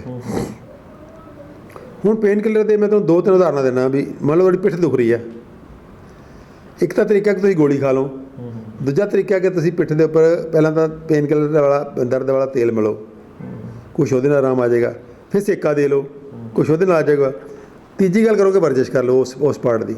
ਪੁਰਾਣੇ ਜ਼ਮਾਨੇ 'ਚ ਕੋਈ ਲਤਾੜ ਵੀ ਦਿੰਦੇ? ਹਾਂ, ਨਾ ਐਕੂਪ੍ਰੈਸ਼ਰ ਦਬਾਓ ਪੈਰ, ਕਹਿੰਦੇ ਪੁਰਾਣੇ ਬਜ਼ੁਰਗ ਕਹਿੰਦੇ ਹੁੰਦੇ ਸੀ ਵੀ ਪੁੱਤ ਮੇਰੇ ਪੈਰ ਦੱਬਦੇ, ਪੈਰ ਦੱਬਦੇ, ਪਿੰਜਣੀਆਂ ਦੱਬਦੇ। ਜਾਂ ਉਹ ਦਾਦੀ ਸਾਡੀ ਵੀ ਕਰਦੀ ਹੁੰਦੀ ਸੀ, ਅਸੀਂ ਡਾਂਗ ਫੜ ਕੇ ਉਹਦੇ ਪਿੱਠ 'ਤੇ ਖੜੇ ਹੋ ਜਾਂਦੇ ਹੁੰਦੇ ਸੀਗੇ ਬਚਪਨ 'ਚ। ਮੈਨੂੰ ਮੇਰੀ ਪਿੱਠ ਲਤਾੜਦੇ, ਪਿੱਠ ਲਤਾੜਦੇ। ਇਹ ਹੋਰ ਕੀ ਹੁੰਦਾ ਸੀ? ਇਹੀ ਕੁਛ ਹੁੰਦਾ ਸੀਗਾ, ਪਿੱਠ ਲਤਾੜਦੇ। ਫਿਰ ਈਵਨ ਜਿਹੜੀ ਸੀਗੀ ਜਦੋਂ ਲੇਟਣੀਆਂ ਮਾਰ ਲੈਂਦੇ ਹੁੰਦੇ ਸੀਗੇ, ਲੇਟ ਲੈਂਦੇ ਸੀਗੇ, ਅਤੇ ਉਹਦੇ ਨਾਲ ਠੀਕ ਹੋ ਜਾਂਦਾ ਹੁੰਦਾ ਸੀਗਾ। ਤਾਂ ਉਹ ਕਿਤੇ ਨਾ ਕਿਤੇ ਜਿਹੜਾ ਸੀਗਾ ਇਹ ਸਾਰਾ ਵਰਤਾਰਾ। ਦੂਜੀ ਗੱਲ, exercise is the best pain killer. ਇੱਕ ਕੋਟ ਹੈ ਬਹੁਤ ਸਾਰੀਆਂ ਕਿਤਾਬਾਂ ਦੇ ਅੰਦਰ, ਮੈਡੀਸਿਨ ਦੇ ਕਦੇ ਦਿੱਤਾ ਵੀ exercise is the best pain killer. And not only pain killer, exercise is the best mental pain killer also. Okay, ਤੁਸੀਂ ਐਕਸਰਸਾਈਜ਼ ਕਰੋ, ਤੁਹਾਡੀ ਸਰੀਰਕ ਦਰਦ ਵੀ ਜਾਏਗਾ ਅਤੇ ਮਾਨਸਿਕ ਦਰਦ ਵੀ ਜਾਏਗਾ। ਤਾਂ ਇਹ ਹੈ। ਤਾਂ ਉਹ ਦਾ ਪਿੱਠ ਦਰਦ ਦਾ ਤੁਹਾਨੂੰ ਆਲਟਰਨੇਟ ਦੇ ਦਿੱਤਾ ਮੈਂ ਵੀ ਪਹਿਲਾਂ ਉੱਥੇ ਤੇਲ ਮਲ ਲਓ ਦਰਦਾਂ ਵਾਲਾ, ਫਿਰ ਸੇਕਾ ਦੇ ਲਓ, ਫਿਰ ਵਰਜਿਸ਼ ਕਰ ਲਓ। ਸੇਮ ਆ ਗਿਆ ਟੈਪਿੰਗ। ਮੰਨ ਲਓ ਸਰੀਰ ਦੇ ਕੁਛ ਹਿੱਸੇ ਆ ਜਿਨ੍ਹਾਂ ਨੂੰ ਤੁਸੀਂ ਮਸਾਜ ਕਰ ਲਓ ਜਾਂ ਟੈਪ ਕਰ ਲਓ, ਤਾਂ ਉਹ ਮੰਨ ਲਓ ਸਰੀਰ ਦੇ ਪੈਰਾਂ ਦੀਆਂ ਤਲੀਆਂ, ਹੱਥਾਂ ਦੀਆਂ ਤਲੀਆਂ, ਸਿਰ ਅਤੇ ਕੰਨ, ਇਹ 4 ਚੀਜ਼ਾਂ ਨੇ ਜਿੱਥੇ ਤੁਸੀਂ ਮਸਾਜ ਕਰ ਲਓ ਤਾਂ ਪੂਰੀ ਬਾਡੀ ਥੋੜ੍ਹੀ ਰਿਲੈਕਸ ਹੋ ਜਾਂਦੀ ਹੈ, ਪੂਰੀ। ਜਿੱਥੇ ਮਰਜ਼ੀ ਦਰਦ ਹੋ ਰਿਹਾ ਹੋਵੇ। ਹਾਂ, ਜਿੱਥੇ ਮਰਜ਼ੀ ਦਰਦ ਹੋ ਰਿਹਾ ਹੋਵੇ। ਕੰਨਾਂ ਦਾ ਇੱਥੇ ਮਸਾਜ, ਤੇ ਵੀ ਜੇ ਸਿਰ ਦਾ ਦਰਦ ਹੋ ਰਿਹਾ ਤਾਂ ਇੱਥੇ ਵੀ ਟੈਪਿੰਗ ਕਰਕੇ ਆਰਾਮ ਮਿਲਦਾ। ਮੱਥੇ ਵਾਸਤੇ ਸਪੈਸ਼ਲ ਪੁਆਇੰਟਸ ਵੀ ਹੈਗੇ ਹੈ, ਲੇਕਿਨ ਬਿਲਕੁਲ ਟੈਪਿੰਗ ਕਰਦੇ ਹਾਂ, ਜਾਂ ਅਸੀਂ ਉਹ ਮਲ ਲੈਂਦੇ ਹਾਂ, ਜਿਵੇਂ ਵਿਕਸ ਮਲ ਲਈ, ਬਾਮ ਵਗੈਰਾ। ਬਾਮ ਮਲ ਲਿਆ, ਪੁਰਾਣੇ ਜ਼ਮਾਨੇ ਬਾਮ ਹੁੰਦਾ ਸੀਗਾ, ਬਾਮ ਮਲ ਲਿਆ। ਤੇ ਉਹ ਬਾਮ ਦੀ ਟੈਕਨੋਲੋਜੀ ਕੋਈ ਡਾਕਟਰਾਂ ਨੇ ਥੋੜ੍ਹਾ ਕੱਢੀ ਹੈ। ਬਾਮ ਦੀ ਟੈਕਨੋਲੋਜੀ ਸਾਡੇ ਵੈਦਾਂ ਨੇ ਕੱਢੀ ਸੀਗੀ, ਉਹ ਦੇਸੀ ਟੋਟਕਿਆਂ 'ਚੋਂ, ਦੇਸੀ ਚੀਜ਼ਾਂ 'ਚੋਂ ਕੱਢ ਕੇ। ਕੈਂਫਰ ਸੀਗਾ ਅਤੇ ਉਹਦੇ 'ਚ ਇੱਦਾਂ ਦੇ ਕੁਝ ਜੜੀਆਂ ਬੂਟੀਆਂ ਪਾ ਲੈਂਦੇ ਸੀ, ਜਿਹੜਾ ਸਾਡੇ ਮੱਥੇ 'ਤੇ ਉੱਪਰ ਉਹ ਲਾਉਂਦੇ ਹੁੰਦੇ ਸੀਗੇ, ਤਿਲਕ ਲਾਉਣਾ ਜਾਂ ਉਹ ਲੇਪ ਕਰਨਾ। ਹਾਂ, ਉਹਦਾ ਇਹੋ ਜਿਹੇ ਮਤਲਬ ਸੀਗੇ ਉਹਦੇ। ਅਤੇ ਕਿਤੇ ਨਾ ਕਿਤੇ ਜਿਹੜਾ ਇਹ ਕੰਨਾਂ ਦਾ ਮਸਾਜ, ਤੁਸੀਂ ਕੰਨਾਂ ਨੂੰ ਜ਼ੋਰ ਦੀ ਮਸਾਜ ਕਰ ਲਓ, ਸਿਰ ਦਾ ਮਸਾਜ ਕਰ ਲਓ ਜਾਂ ਕਰਵਾ ਲਓ, ਹੱਥਾਂ 'ਤੇ ਤਾੜੀਆਂ ਮਾਰ ਲਓ, ਕਲੈਪਿੰਗ। ਔਰ ਤਾੜੀਆਂ ਬਹੁਤ ਤਰ੍ਹਾਂ ਮਾਰੀ ਜਾਂਦੀ, ਜਿਹੜੀ ਥੈਰੇਪਿਊਟਿਕ ਕਲੈਪਿੰਗ ਹੈ ਬਹੁਤ ਤਰ੍ਹਾਂ ਦੀ ਹੁੰਦੀ ਹੈ। ਮਤਲਬ ਇੱਕ ਤਾਂ ਸਿੱਧੀ ਕਲੈਪਿੰਗ ਹੈ, ਫਿਰ ਉਂਗਲਾਂ ਦੇ ਵਿੱਚ ਫਸਾ ਕੇ ਮਾਰ ਸਕਦੇ ਹੋ ਤੁਸੀਂ, ਪੁੱਠੇ ਹੱਥਾਂ ਨੂੰ ਕਰ ਸਕਦੇ। ਤਾਂ ਮਲਟੀਪਲ ਟਾਈਪ ਦੀ ਫੁੱਲ ਬੋਡੀ ਕਲੈਪਿੰਗ ਵੀ ਹੈਗੀ ਹੈ। ਥੱਪੜ ਥੈਰੇਪੀ, ਉਹਦਾ ਵੀਡੀਓ ਪੀਟੋ ਥੈਰੇਪੀ, ਥੱਪੜ ਥੈਰੇਪੀ। ਤਾਂ ਇਹ ਕਿਤੇ ਨਾ ਕਿਤੇ ਜਿਹੜੇ ਬਹੁਤ ਹੀ ਅੱਛਾ। ਗਾਣਾ ਗਾ ਲਓ, ਸਿਰ ਦੁਖ ਰਿਹਾ, ਸਭ ਤੋਂ ਵਧੀਆ ਤਰੀਕਾ ਹੈ ਕਿ ਤੁਸੀਂ ਉੱਚੀ ਆਵਾਜ਼ 'ਚ ਗਾਣਾ ਗਾ ਲਓ, ਹੱਸ ਲਓ, ਚੀਕਾਂ ਮਾਰ ਲਓ, ਕੋਈ ਕਿਸੇ ਨੂੰ ਚੁਟਕਲਾ ਸੁਣਾ ਕੇ, ਕਿਸੇ ਨੂੰ ਕੋਈ ਆਪਣਾ ਧਿਆਨ ਇੱਧਰ ਉੱਧਰ ਹਟਾ ਲਓ, ਨੱਚ ਲਓ, ਬਿਲਕੁਲ। ਤਾਂ ਇਹ ਬਹੁਤ ਸਾਰੇ ਪੇਨ ਔਰ ਹੈਡੇਕ ਮੈਂ ਦੇਖਿਆ ਜਿੰਨੀ ਜਲਦੀ ਆਉਂਦੀ ਹੈ ਉਨੀ ਜਲਦੀ ਚਲ ਜਾਂਦੀ ਹੈ, ਉਨੀ ਜਲਦੀ ਉਹ ਚਲੀ ਜਾਂਦੀ ਹੈ। ਅਤੇ ਹੈਡੇਕ ਲਈ ਤਾਂ ਖੈਰ ਪਰਟੀਕੂਲਰ ਪੁਆਇੰਟਸ ਬਹੁਤ ਸਟਰੋਂਗ ਨੇ। ਆਪ ਉਂਗਲਾਂ ਦੇ ਵਿਚਾਲੇ ਦਾ ਪੁਆਇੰਟ ਹੈ ਬਹੁਤ ਸਟਰੋਂਗ ਹੈ, ਇੱਥੇ ਵਾਲਾ, ਇੱਥੇ ਆ ਪੁਟਪੜੀਆਂ ਦਾ ਮਸਾਜ ਕਰਦੇ ਹੁੰਦੇ ਸੀ ਪੁਰਾਣੇ। ਮੇਰੇ ਪੁਟਪੜੀਆਂ 'ਤੇ ਤੇਲ ਮਾਰ, ਪੁਟਪੜੀਆਂ ਚੱਸਦੇ, ਪੁਟਪੜੀਆਂ ਜ਼ੋਰ ਦੀ ਚੱਸ ਦਿਓ, ਸਿਰ ਦਾ ਠੀਕ ਹੋ ਜਾਂਦੀ ਹੈ। ਤਾਂ ਇਸ ਕਰਕੇ ਪੇਨ ਕਿਲਰ ਜਿਹੜੇ ਨੇ, ਇਹ ਖਾਣੇ ਜਿਹੜੇ ਨੇ ਸੌਖੇ ਜ਼ਰੂਰ ਨੇ, ਲੇਕਿਨ ਬਹੁਤ ਹੀ ਖਤਰਨਾਕ ਨੇ। ਇਸ ਕਰਕੇ ਉਹਦਾ ਬਦਲ ਜਿਹੜਾ ਲੈਣਾ ਚਾਹੀਦਾ। ਮੈਂਟਲ ਪੇਨ ਕਿਲਰ ਦੇ ਵਿੱਚ ਆਪਾਂ ਬੋਲਦੇ ਲਗਭਗ ਸਾਰੇ ਕਿ ਜੇ ਤੁਸੀਂ ਮੈਂਟਲ ਪੇਨ ਕਿਲਰ ਤੁਹਾਨੂੰ ਤੰਗ ਕਰ ਲਿਆ ਤਾਂ ਉਹ ਠੀਕ ਹੈ। ਮੈਂਟਲ ਪੇਨ ਕਿਲਰ ਦਾ ਜਿਹੜਾ ਹੋਰ ਗੋਰਾ ਮੈਂ ਪਹਿਲਾਂ ਵੀ ਇੱਕ ਵਾਰੀ ਵੀਡੀਓ ਦਿੱਤਾ ਸੀਗਾ ਕਿ ਮੈਂਟਲ ਪੇਨ ਕਿਲਰ ਲਈ ਸਭ ਤੋਂ ਵਧੀਆ ਹੈ ਕਿ ਤੁਸੀਂ ਜਿਹੜੇ ਥਾਟਸ ਤੁਹਾਨੂੰ ਕਰ ਰਹੇ ਹੈ, ਡਿਸਟਰਬ ਕਰ ਰਹੇ ਹੈ, ਉਹਨਾਂ ਥਾਟਸ ਦੇ ਉੱਪਰ ਮੈਡੀਟੇਟ ਕਰੋ। ਮੈਡੀਟੇਸ਼ਨ ਦਾ ਮਤਲਬ ਕੀ ਹੁੰਦਾ ਕਿ ਸੁਬਾਹ ਸ਼ਾਮ ਜਦੋਂ ਉੱਠ ਰਹੇ ਹੋ ਜਾਂ ਸੌ ਰਹੇ ਹੋ, ਅੱਖਾਂ ਬੰਦ ਕਰੋ, ਆਪਣੇ ਸਾਹ ਨੂੰ ਦੇਖੋ ਅਤੇ ਮੁੜ ਕੇ ਉਹ ਥਾਟਸ ਨੂੰ ਅਬਜ਼ਰਵ ਕਰੋ। ਵਿਟਨੈਸਿੰਗ ਯੋਰ ਥਾਟਸ, ਵਿਟਨੈਸਿੰਗ ਆਫ ਥਾਟਸ ਕਹਿੰਦੇ ਉਹਨੂੰ, ਕਿ ਉਹਨਾਂ ਵਿਚਾਰਾਂ ਦੇ ਅੱਖਾਂ 'ਚ ਅੱਖਾਂ ਪਾ ਕੇ ਦੇਖੋ। ਤਾਂ ਕੀ ਹੋਏਗਾ, ਦੋ ਚੀਜ਼ਾਂ ਹੋਣਗੀਆਂ। ਉਹ ਵਿਚਾਰ ਜਿਹੜੇ ਨੇ ਹੌਲੀ ਹੌਲੀ 1 ਦਿਨ 2 ਦਿਨ 3 ਦਿਨ ਜਾਂ ਹਫ਼ਤਾ 2 ਹਫ਼ਤੇ 3 ਹਫ਼ਤੇ 4 ਹਫ਼ਤੇ ਮਹੀਨਾ ਵੱਧ ਤੋਂ ਵੱਧ ਲੰਘੇਗਾ। ਮਹੀਨੇ ਦੇ ਵਿੱਚ ਉਹ ਤੁਹਾਡੇ ਵਿਚਾਰ ਜੇ ਤਾਂ ਸੋਲਵ ਹੋਣ ਵਾਲੇ ਹੈ ਤਾਂ ਕੁਦਰਤ ਤੁਹਾਡੇ ਕੰਨ 'ਚ ਫੂਕ ਮਾਰ ਜਾਏਗੀ ਕਿ ਪੁੱਤ ਇੱਦਾਂ ਹੱਲ ਹੋ ਜਾਣਗੇ, ਆਹ ਤਰੀਕਾ ਹੈ, ਤੁਹਾਨੂੰ ਸੁਜੈਸ਼ਨ ਦੇ ਜਾਏਗੀ। ਜਾਂ ਜੇ ਨਹੀਂ ਹੱਲ ਹੋਣ ਵਾਲੇ ਤਾਂ ਫਿਰ ਤੁਹਾਨੂੰ ਉਹ ਮੈਸੇਜ ਦੇ ਜਾਏਗੀ ਛੱਡ ਪਰੇ, ਲੈਟ ਗੋ, ਇਹਨੂੰ ਅੰਗਰੇਜ਼ੀ ਕਹਿੰਦੇ ਲੈਟ ਗੋ। ਪਰ ਜਾਣ ਦੇ ਖੁਸ਼ੀ ਦੇ ਐਵੇਂ ਬੇਤੁਕੀ ਗੱਲ ਹੈ, ਬੇਫਜ਼ੂਲੀ ਗੱਲ ਹੈ, ਐਵੇਂ ਸਿਰ 'ਤੇ ਚੱਕੀ ਫਿਰਨਾ ਭਾਰ, ਛੱਡ ਇਹਨੂੰ। ਪਰ ਬਾਰ ਮੈਸੇਜ ਛੱਡ ਇਹਨੂੰ, ਤਾਂ ਤੁਸੀਂ ਅਲਟੀਮੇਟਲੀ ਹੌਲੀ ਉਹ ਵੀਕ ਹੋ ਜਾਣਗੇ ਥਾਟਸ। ਤਾਂ ਇਹ ਮੈਂਟਲ ਪੇਨ ਕਿਲਰ 'ਤੇ ਟ੍ਰੀਟ ਕਰਨ ਦਾ ਇੱਕ ਬਹੁਤ ਵਧੀਆ ਟਿਪ ਹੈ ਕਿ ਆਪਣੇ ਥਾਟਸ ਦੇ ਉੱਪਰ ਮੈਡੀਟੇਟ ਕਰੋ ਔਰ ਉਹਦੀ ਅੱਖਾਂ 'ਚ ਅੱਖਾਂ ਪਾ ਕੇ ਦੇਖੋ, ਅਸਕੇਪ ਨਾ ਕਰੋ, ਤਾਂ ਭੱਜੋ ਨਾ। ਜਦੋਂ ਤੁਸੀਂ ਉਹ ਜਿਹੜੇ ਅਨਵਾਂਟਡ ਥਾਟਸ ਦੀਆਂ ਅੱਖਾਂ 'ਚ ਅੱਖਾਂ ਪਾ ਕੇ ਦੇਖ ਲਿਆ, 1 ਦਿਨ 2 ਦਿਨ 4 ਦਿਨ ਹਫ਼ਤਾ 10 ਦਿਨ 15 ਦਿਨ, ਤਾਂ ਉਹ ਥਾਟਸ ਜਾਂ ਤਾਂ ਤੁਹਾਡੇ ਸੋਲਿਊਸ਼ਨ 'ਚ ਬਦਲ ਜਾਣਗੇ ਜਾਂ ਉਹ ਵੀਕ ਹੋ ਜਾਣਗੇ। ਤਾਂ ਇਸ ਤਰ੍ਹਾਂ ਮੈਂਟਲ ਐਂਟੀਬਾਇਓਟਿਕਸ ਦੇ ਜਿਹੜੇ ਬਦਲ ਨੇ ਉਹ ਤਾਂ ਬਹੁਤ ਹੀ ਪਿਆਰੇ ਨੇ। ਐਂਟੀਬਾਇਓਟਿਕਸ ਆਪਾਂ ਫਾਲਤੂ ਹੀ ਖਾਈ ਜਾਂਦੇ ਹਾਂ। ਐਂਟੀਬਾਇਓਟਿਕ ਦੇ ਬਦਲ ਸਾਡੇ ਆਲੇ ਦੁਆਲੇ ਹੈਗੇ ਨੇ। ਹਲਦੀ ਸਾਡਾ ਵੰਡਰਫੁਲ ਐਂਟੀਬਾਇਓਟਿਕ ਹੈ ਜਿਹੜਾ ਸਾਡੇ ਗਟ ਫਲੋਰਾ ਨੂੰ ਡਿਸਟਰਬ ਨਹੀਂ ਕਰਦਾ। ਗਲੋਏ ਸਾਡਾ ਵੰਡਰਫੁਲ ਐਂਟੀਬਾਇਓਟਿਕ ਹੈ, ਗਟ ਫਲੋਰਾ ਨੂੰ ਡਿਸਟਰਬ ਨਹੀਂ ਕਰਦਾ। ਨਿੰਮ ਸਾਡੀ ਵੰਡਰਫੁਲ ਐਂਟੀਬਾਇਓਟਿਕ ਹੈ, ਗਟ ਫਲੋਰਾ ਨੂੰ ਡਿਸਟਰਬ ਨਹੀਂ ਕਰਦੀ। ਸੋ ਇੱਦਾਂ ਸਾਡੇ ਆਲੇ ਦੁਆਲੇ ਸਾਡੇ ਮਸਾਲੇ। ਅੱਛਾ, ਦੂਜੀ ਗੱਲ, ਜਿਹੜੇ ਫੋੜੇ ਫਿੰਸੀਆਂ ਲਈ, ਹੁਣ ਜ਼ੁਕਾਮ ਲਈ ਕਾਹਦੇ ਲਈ ਐਂਟੀਬਾਇਓਟਿਕ ਖਾਣਾ? ਫੋੜੇ ਫਿੰਸੀਆਂ ਲਈ ਤੁਹਾਡੀ ਲੋਕਲ ਐਪਲੀਕੇਸ਼ਨ ਆ। ਤੁਸੀਂ ਸੰਤਰੇ ਦਾ ਛਿਲਕਾ ਹੈ ਉਹ ਮੰਨ ਲਓ, ਉੱਤੇ ਕੋਈ ਨਿੰਮ ਦੇ ਪਾਣੀ ਨਾਲ ਧੋ ਲੈਂਦੇ ਹੁੰਦੇ ਸੀ ਪੁਰਾਣੇ ਜ਼ਮਾਨੇ 'ਚ, ਜ਼ਖਮ ਧੋ ਲੈਂਦੇ ਸੀ, ਫੋੜਾ ਧੋ ਲੈਂਦੇ ਸੀਗੇ। ਐਲੋਵੇਰਾ ਬੰਨ੍ਹ ਲੈਂਦੇ ਸੀ ਉੱਪਰ ਉਹਦੇ 'ਤੇ ਹਲਦੀ ਲਾ ਕੇ। ਤਾਂ ਇੱਦਾਂ ਕਿੰਨੀਆਂ ਛੋਟੀਆਂ ਮੋਟੀਆਂ ਇਨਫੈਕਸ਼ਨਾਂ ਨੂੰ ਡੀਲ ਕਰਨ ਲਈ ਕਦੀ ਵੀ ਐਂਟੀਬਾਇਓਟਿਕ ਖਾਣ ਦੀ ਜ਼ਰੂਰਤ ਨਹੀਂ ਹੁੰਦੀ। ਤਾਂ ਉਹਦੇ ਲਈ ਅੱਛਾ, ਉਹਦੇ 'ਚ ਜੇ ਗਲੇ ਵਾਲੇ ਅਤੇ ਸਾਹ ਪ੍ਰਣਾਲੀ ਵਾਲੇ ਹੈ ਤਾਂ ਉਹਦਾ ਗਰਾਰੇ ਕਰ ਲਓ ਅਤੇ ਭਾਫ਼ ਲੈ ਲਓ। ਵੰਡਰਫੁਲ ਐਂਟੀਬਾਇਓਟਿਕਸ ਨੇ। ਤਾਂ ਇਸ ਕਰਕੇ ਸਾਡੇ ਕੋਲ ਉਹਦੇ ਬਦਲ ਜਿਹੜੇ ਹੈਗੇ ਨੇ ਬਹੁਤ ਵੰਡਰਫੁਲ ਬਦਲ ਨੇ। ਔਰ ਦੂਜੀ ਗੱਲ, ਆਪਣੀ ਇਮਿਊਨਿਟੀ ਨੂੰ ਸਟਰੋਂਗ ਕਰੋ। ਇਮਿਊਨਿਟੀ ਸਟਰੋਂਗ ਕਰਨ ਦੀ ਆਪਾਂ ਬਹੁਤ ਬੜੀ ਗੱਲਾਂ ਕਰ ਚੁੱਕੇ। ਜੇ ਇਮਿਊਨਿਟੀ ਸਟਰੋਂਗ ਹੈ ਤਾਂ ਕੋਈ ਬੈਕਟੀਰੀਆ ਵਾਇਰਸ ਤੁਹਾਡੀ ਬਾਡੀ 'ਚ ਮਲਟੀਪਲਾਈ ਨਹੀਂ ਕਰ ਸਕਦਾ, ਤੁਹਾਡੀ ਮਰਜ਼ੀ ਤੋਂ ਬਿਨਾਂ। ਉਹਨਾਂ ਕੁ ਮਲਟੀਪਲਾਈ ਕਰੇਗਾ ਜਿੰਨਾ ਤੁਹਾਨੂੰ ਇਮਿਊਨਿਟੀ ਬੂਸਟ ਕਰਨ ਦੀ ਲੋੜ ਹੈ। ਉਹ ਤੁਹਾਨੂੰ ਤੰਗ ਨਹੀਂ ਕਰੇਗਾ, ਮਲਟੀਪਲਾਈ ਕਰੇਗਾ, ਲੇਕਿਨ ਮਲਟੀਪਲਾਈ ਕਰਕੇ ਉਲਟਾ ਤੁਹਾਨੂੰ ਲਾਭ ਦੇ ਕੇ, ਫਾਇਦਾ ਕਰਕੇ ਗਾਇਬ ਹੋ ਜਾਏਗਾ। ਤੁਹਾਡੀ ਬਾਡੀ ਨੂੰ ਭਾਰੂ ਨਹੀਂ ਹੋਣ ਦੇਗੀ। ਤੋ ਇਸ ਕਰਕੇ ਸਾਡੇ ਕੋਲ ਬਦਲ ਜਿਹੜੇ ਨੇ ਕੁਦਰਤੀ ਬਦਲ ਨੈਚੁਰੋਪੈਥੀ ਦੇ ਅੰਦਰ, ਆਯੁਰਵੈਦਿਕ ਦੇ ਅੰਦਰ ਸਾਡੀ ਜਨਰਲ ਸਮਝ ਜਿਹੜੀ ਹੈ, ਜਿਹਨੂੰ ਕਹਿੰਦੇ ਬਜ਼ੁਰਗੀ ਸਮਝ ਜਿਹੜੀ ਹੈ, ਜਿਹੜੀ ਟ੍ਰੈਡੀਸ਼ਨਲ ਸਾਡੀ ਵਿਜ਼ਡਮ ਹੈ, ਫੋਕ ਵਿਜ਼ਡਮ ਹੈ, ਉਹਦੇ ਅੰਦਰ ਬੜਾ ਕੁਝ ਪਿਆ। ਤਾਂ ਅਸੀਂ ਉੱਧਰ ਵੀ ਧਿਆਨ ਦਈਏ। ਜਦੋਂ ਅਸੀਂ ਕੈਮੀਕਲ ਦਵਾਈਆਂ ਵੱਲ ਦੇਖਦੇ ਹਾਂ ਤਾਂ ਉਹ ਬਹੁਤ ਖਤਰਨਾਕ ਵਰਤਾਰਾ ਹੈ, ਅਤੇ ਮੈਂ ਸਮਝਦਾ ਕਿ ਜਿਹੜਾ ਇਸ ਖਤਰਨਾਕ ਵਰਤਾਰੇ ਤੋਂ ਬਚਣਾ ਚਾਹੀਦਾ। ਉਹਦੇ 'ਚ ਆਰਥਿਕ ਲੁੱਟ ਤੋਂ ਵੀ ਬਚਾਂਗੇ, ਆਪਾਂ ਸਰੀਰ ਦੇ ਉੱਪਰ ਮਾੜੇ ਅਸਰਾਂ ਤੋਂ ਵੀ ਬਚਾਂਗੇ, ਔਰ ਲੰਬੇ ਸਮੇਂ 'ਚ ਜਿਹੜਾ ਸਾਡਾ ਉਹਦਾ ਇੱਕ ਹੈਬਿਟ ਫਾਰਮੇਸ਼ਨ ਹੈ, ਔਰ ਜਿਹੜੀ ਸਾਡੀ ਇਮਿਊਨਿਟੀ ਦਾ ਜਿਹੜਾ ਮਸਲਾ ਉਹ ਜਿਹੜਾ ਸਪਰੈਸ ਹੁੰਦਾ ਦਵਾਈਆਂ ਦੇ ਨਾਲ, ਜੇ ਅਸੀਂ ਦੂਜੇ ਆਲਟਰਨੇਟ ਮੈਥਡ ਯੂਜ਼ ਕਰਾਂਗੇ ਤਾਂ ਅਸੀਂ ਜਿਹਨੂੰ ਕਹਿੰਦੇ ਆ ਆਪਣੇ ਆਪ ਨੂੰ ਐਮਪਾਵਰ ਕਰਾਂਗੇ, ਕਿ ਆਪਣੇ ਆਪ ਨੂੰ ਸਾਨੂੰ ਸਮਝ ਆ ਜਾਏਗੀ ਕਿ ਮੈਂ ਜੇ ਕਦੀ ਵੀ ਬਿਮਾਰ ਹੋਵਾਂਗਾ ਥੋੜ੍ਹਾ ਮੋਟਾ ਤਾਂ ਮੇਰੇ ਕੋਲ ਆ ਤਰੀਕਾ। ਇੱਕ ਵਾਰੀ ਤੁਸੀਂ ਟਰਾਈ ਕਰੋਗੇ, ਥੋੜ੍ਹਾ ਜਿਹਾ ਔਖਾ ਲੱਗੇਗਾ, ਅਗਲੀ ਵਾਰੀ ਉਹ ਬਹੁਤ ਸੌਖਾ ਲੱਗਣ ਲੱਗ ਜਾਏਗਾ। ਸੋ ਇਸ ਕਰਕੇ ਆਓ ਉਹਨਾਂ ਤਰੀਕਿਆਂ ਨੂੰ ਅਪਣਾਈਏ ਜਿਹੜੇ ਕਿ ਨੁਕਸਾਨ ਕਰਨ ਦੀ ਬਜਾਏ ਉਲਟਾ ਤੁਹਾਨੂੰ ਸਟਰੋਂਗ ਕਰਨ। ਜਿਵੇਂ ਟੈਪਿੰਗ ਹੈ, ਕਲੈਪਿੰਗ ਹੈ, ਮਸਾਜ ਹੈ, ਇਹ ਇਕੱਲੇ ਸਿਰਫ ਤੁਹਾਡਾ ਸਿਰ ਦਰਦ ਨਹੀਂ ਠੀਕ ਕਰੇਗੀ, ਤੁਹਾਡੀ ਇਮਿਊਨਿਟੀ ਬੂਸਟ ਕਰ ਜਾਏਗੀ, ਕਿਉਂਕਿ ਇਹ ਸਾਰੇ ਜਿਹੜੇ ਹੁੰਦੇ ਨੇ ਵੰਡਰਫੁਲ ਜਿਹੜੇ ਤੁਹਾਡੀ ਬਾਡੀ ਦੇ ਇਮਿਊਨਿਟੀ ਸੈਂਟਰ ਇੱਥੇ ਨੇ ਜਿੱਥੇ ਤੁਸੀਂ ਮਸਾਜ ਕਰ ਰਹੇ ਹੋ, ਤਾਂ ਉਹ ਮਲਟੀਪਲ ਗੁੱਡ ਇਫੈਕਟਸ ਆਉਣਗੇ ਉਹਦੇ।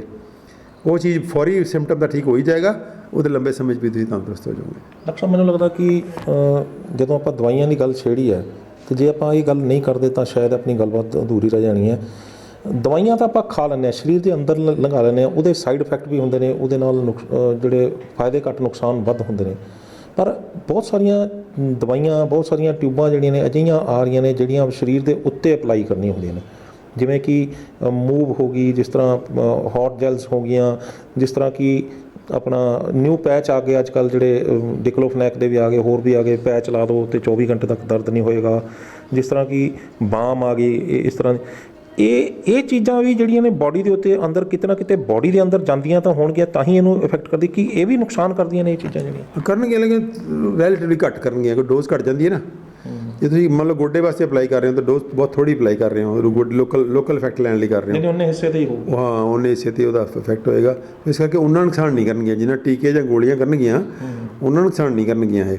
ਸੋ ਇਸ ਕਰਕੇ ਇਹਨਾਂ ਤੋਂ ਜੇ ਲੋੜ ਹੋਵੇ ਤਾਂ ਇਹਨਾਂ ਦੀ ਵਰਤੋਂ ਕਿਤੇ ਕੀਤੀ ਜਾ ਸਕਦੀ ਹੈ, ਲੇਕਿਨ ਉਹ ਵੀ ਲੋੜ ਦੇ ਹਿਸਾਬ ਨਾਲ।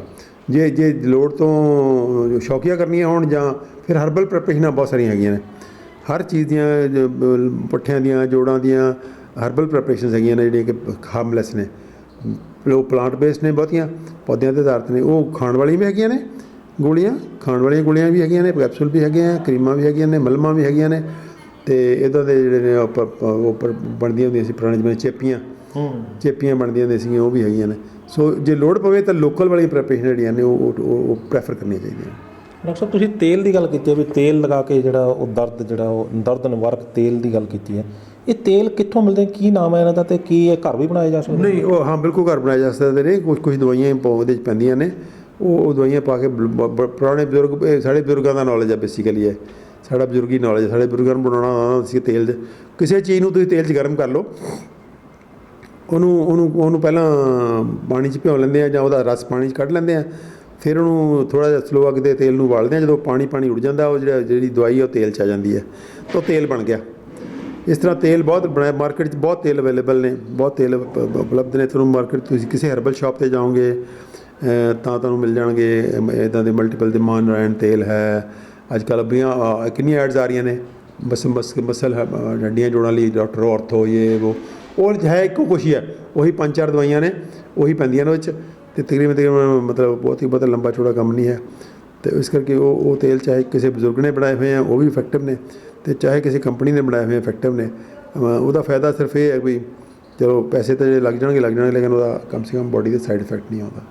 ਤੁਹਾਡਾ ਨਿਊਜ਼ ਏਸ਼ੀਆ ਪੰਜਾਬੀ ਨਾਲ ਗੱਲਬਾਤ ਕਰਨ ਲਈ ਡਾਕਟਰ ਸਾਹਿਬ ਤੁਹਾਡਾ ਬਹੁਤ ਬਹੁਤ ਧੰਨਵਾਦ। ਸਤਿ ਸ਼੍ਰੀ ਅਕਾਲ ਜੀ। ਸਤਿ ਸ਼੍ਰੀ ਅਕਾਲ। ਸਨ ਡਾਕਟਰ ਅਮਰ ਸਿੰਘ ਆਜ਼ਾਦ, ਜਿਨ੍ਹਾਂ ਨੇ ਬੜੇ ਵਿਸਥਾਰ ਦੇ ਨਾਲ ਦੱਸਿਆ ਕਿ ਕਿਸ ਤਰ੍ਹਾਂ ਦਾਣਿਆਂ ਵਾਂਗੂ ਦਵਾਈਆਂ ਚੱਬਣ ਵਾਲੇ ਲੋਕਾਂ ਦੇ ਨਾਲ ਭਵਿੱਖ ਦੇ ਵਿੱਚ ਕੀ ਹੁੰਦਾ। ਕਈ ਵਾਰ ਤਾਂ ਜਿਹੜਾ ਹੁੰਦਾ, ਜਿਸ ਤਰ੍ਹਾਂ ਡਾਕਟਰ ਸਾਹਿਬ ਨੇ ਦੱਸਿਆ ਵੀ ਇੱਕ ਡੋਜ਼ ਵੀ ਜਿਹੜੀ ਆ ਬੰਦੇ ਦੀ ਜਾਨ ਲੈ ਲੈਂਦੀ ਹੈ, ਅਤੇ ਬਹੁਤ ਵਾਰ ਜਿਹੜਾ ਅਸੀਂ ਦਵਾਈਆਂ ਅਣਜਾਣੇ ਦੇ ਵਿੱਚ ਹੀ ਅਲੱਗ-ਅਲੱਗ ਸਪੈਸ਼ਲਿਸਟ ਡਾਕਟਰਾਂ ਕੋਲ ਚਲੇ ਜਾਂਦੇ ਹਾਂ, ਉਹ ਆਪੋ ਆਪਣੀਆਂ ਦਵਾਈਆਂ ਆਪਣੇ ਢੰਗ ਨਾਲ ਦੇ ਦਿੰਦੇ ਨੇ। ਕਈ ਵਾਰ ਅਜਿਹਾ ਹੁੰਦਾ ਕਿ ਇੱਕੋ ਦਵਾਈ ਆਪਾਂ 2 ਜਗ੍ਹਾ ਦੇ ਉੱਤੋਂ ਲੈ ਕੇ ਡਬਲ ਡੋਜ਼ ਖਾ ਰਹੇ ਹੁੰਦੇ ਹਾਂ, ਅਤੇ ਉਹਦੇ ਨਾਲ ਜਿਹੜਾ ਸਰੀਰ ਦਾ ਅਸੀਂ ਆਪਣਾ ਸੱਤਿਆਨਾਸ਼ ਮਾਰ ਲੈਂਦੇ ਹਾਂ। ਕਿਸ ਤਰੀਕੇ ਨਾਲ ਅਸੀਂ ਬਿਨਾਂ ਦਵਾਈਆਂ ਤੋਂ ਆਪਣੇ ਸਰੀਰ ਨੂੰ ਠੀਕ ਕਰ ਸਕਦੇ ਹਾਂ, ਬਿਨਾਂ ਦਵਾਈਆਂ ਤੋਂ ਅਸੀਂ ਆਪਣੇ ਦਰਦ ਨੂੰ ਬੰਦ ਕਰ ਸਕਦੇ ਹਾਂ, ਮਾਨਸਿਕ ਜਿਹੜੀ ਇਹ ਚਿੰਤਾ ਪੀੜਾ ਨੂੰ ਜਿਹੜਾ ਅਸੀਂ ਹਰ ਸਕਦੇ ਹਾਂ, ਕਿਸ ਤਰੀਕੇ ਨਾਲ ਅਸੀਂ ਐਂਟੀਬਾਇਓਟਿਕ ਨੂੰ ਖਾਧੇ ਬਿਨਾ ਆਪਣੇ ਸਰੀਰ ਦੇ ਅੰਦਰ ਦੀਆਂ ਜਿਹੜੀ ਖੜੋਤ ਹੈ ਉਹਨੂੰ ਠੀਕ ਕਰ ਸਕਦੇ ਹਾਂ, ਤੇ ਕਿੱਦਾਂ ਜਿਹੜਾ ਅਸੀਂ ਆਪਣੇ ਸਰੀਰ ਦੀ ਇਮਿਊਨਿਟੀ ਨੂੰ ਬੂਸਟ ਕਰ ਸਕਦੇ ਹਾਂ। ਸੋ ਤੁਹਾਨੂੰ ਇਹ ਗੱਲਬਾਤ ਕਿਵੇਂ ਲੱਗੀ, ਆਪਣੀ ਰਾਏ ਸਾਨੂੰ ਸਾਡੇ ਕਮੈਂਟ ਬਾਕਸ 'ਚ ਜ਼ਰੂਰ ਦੇਣਾ। ਜੇ ਵੀਡੀਓ ਚੰਗੀ ਲੱਗੀ ਹੈ ਤਾਂ ਇਹਨੂੰ ਲਾਈਕ ਤੇ ਸ਼ੇਅਰ ਜ਼ਰੂਰ ਕਰ ਦਿਓ। ਸਾਡੇ ਚੈਨਲ ਨੂੰ ਲਾਈਕ ਤੇ ਸਬਸਕ੍ਰਾਈਬ ਜ਼ਰੂਰ ਕਰਨਾ। ਅਗਲੀ ਵਾਰ ਫਿਰ ਹਾਜ਼ਰ ਹੋਵਾਂਗੇ ਇੱਕ ਨਵੇਂ ਮੁੱਦੇ, ਇੱਕ ਨਵੇਂ ਮਹਿਮਾਨ ਦੇ ਨਾਲ। ਉਦੋਂ ਤੱਕ ਮੈਨੂੰ ਦਿਓ ਇਜਾਜ਼ਤ। ਧੰਨਵਾਦ।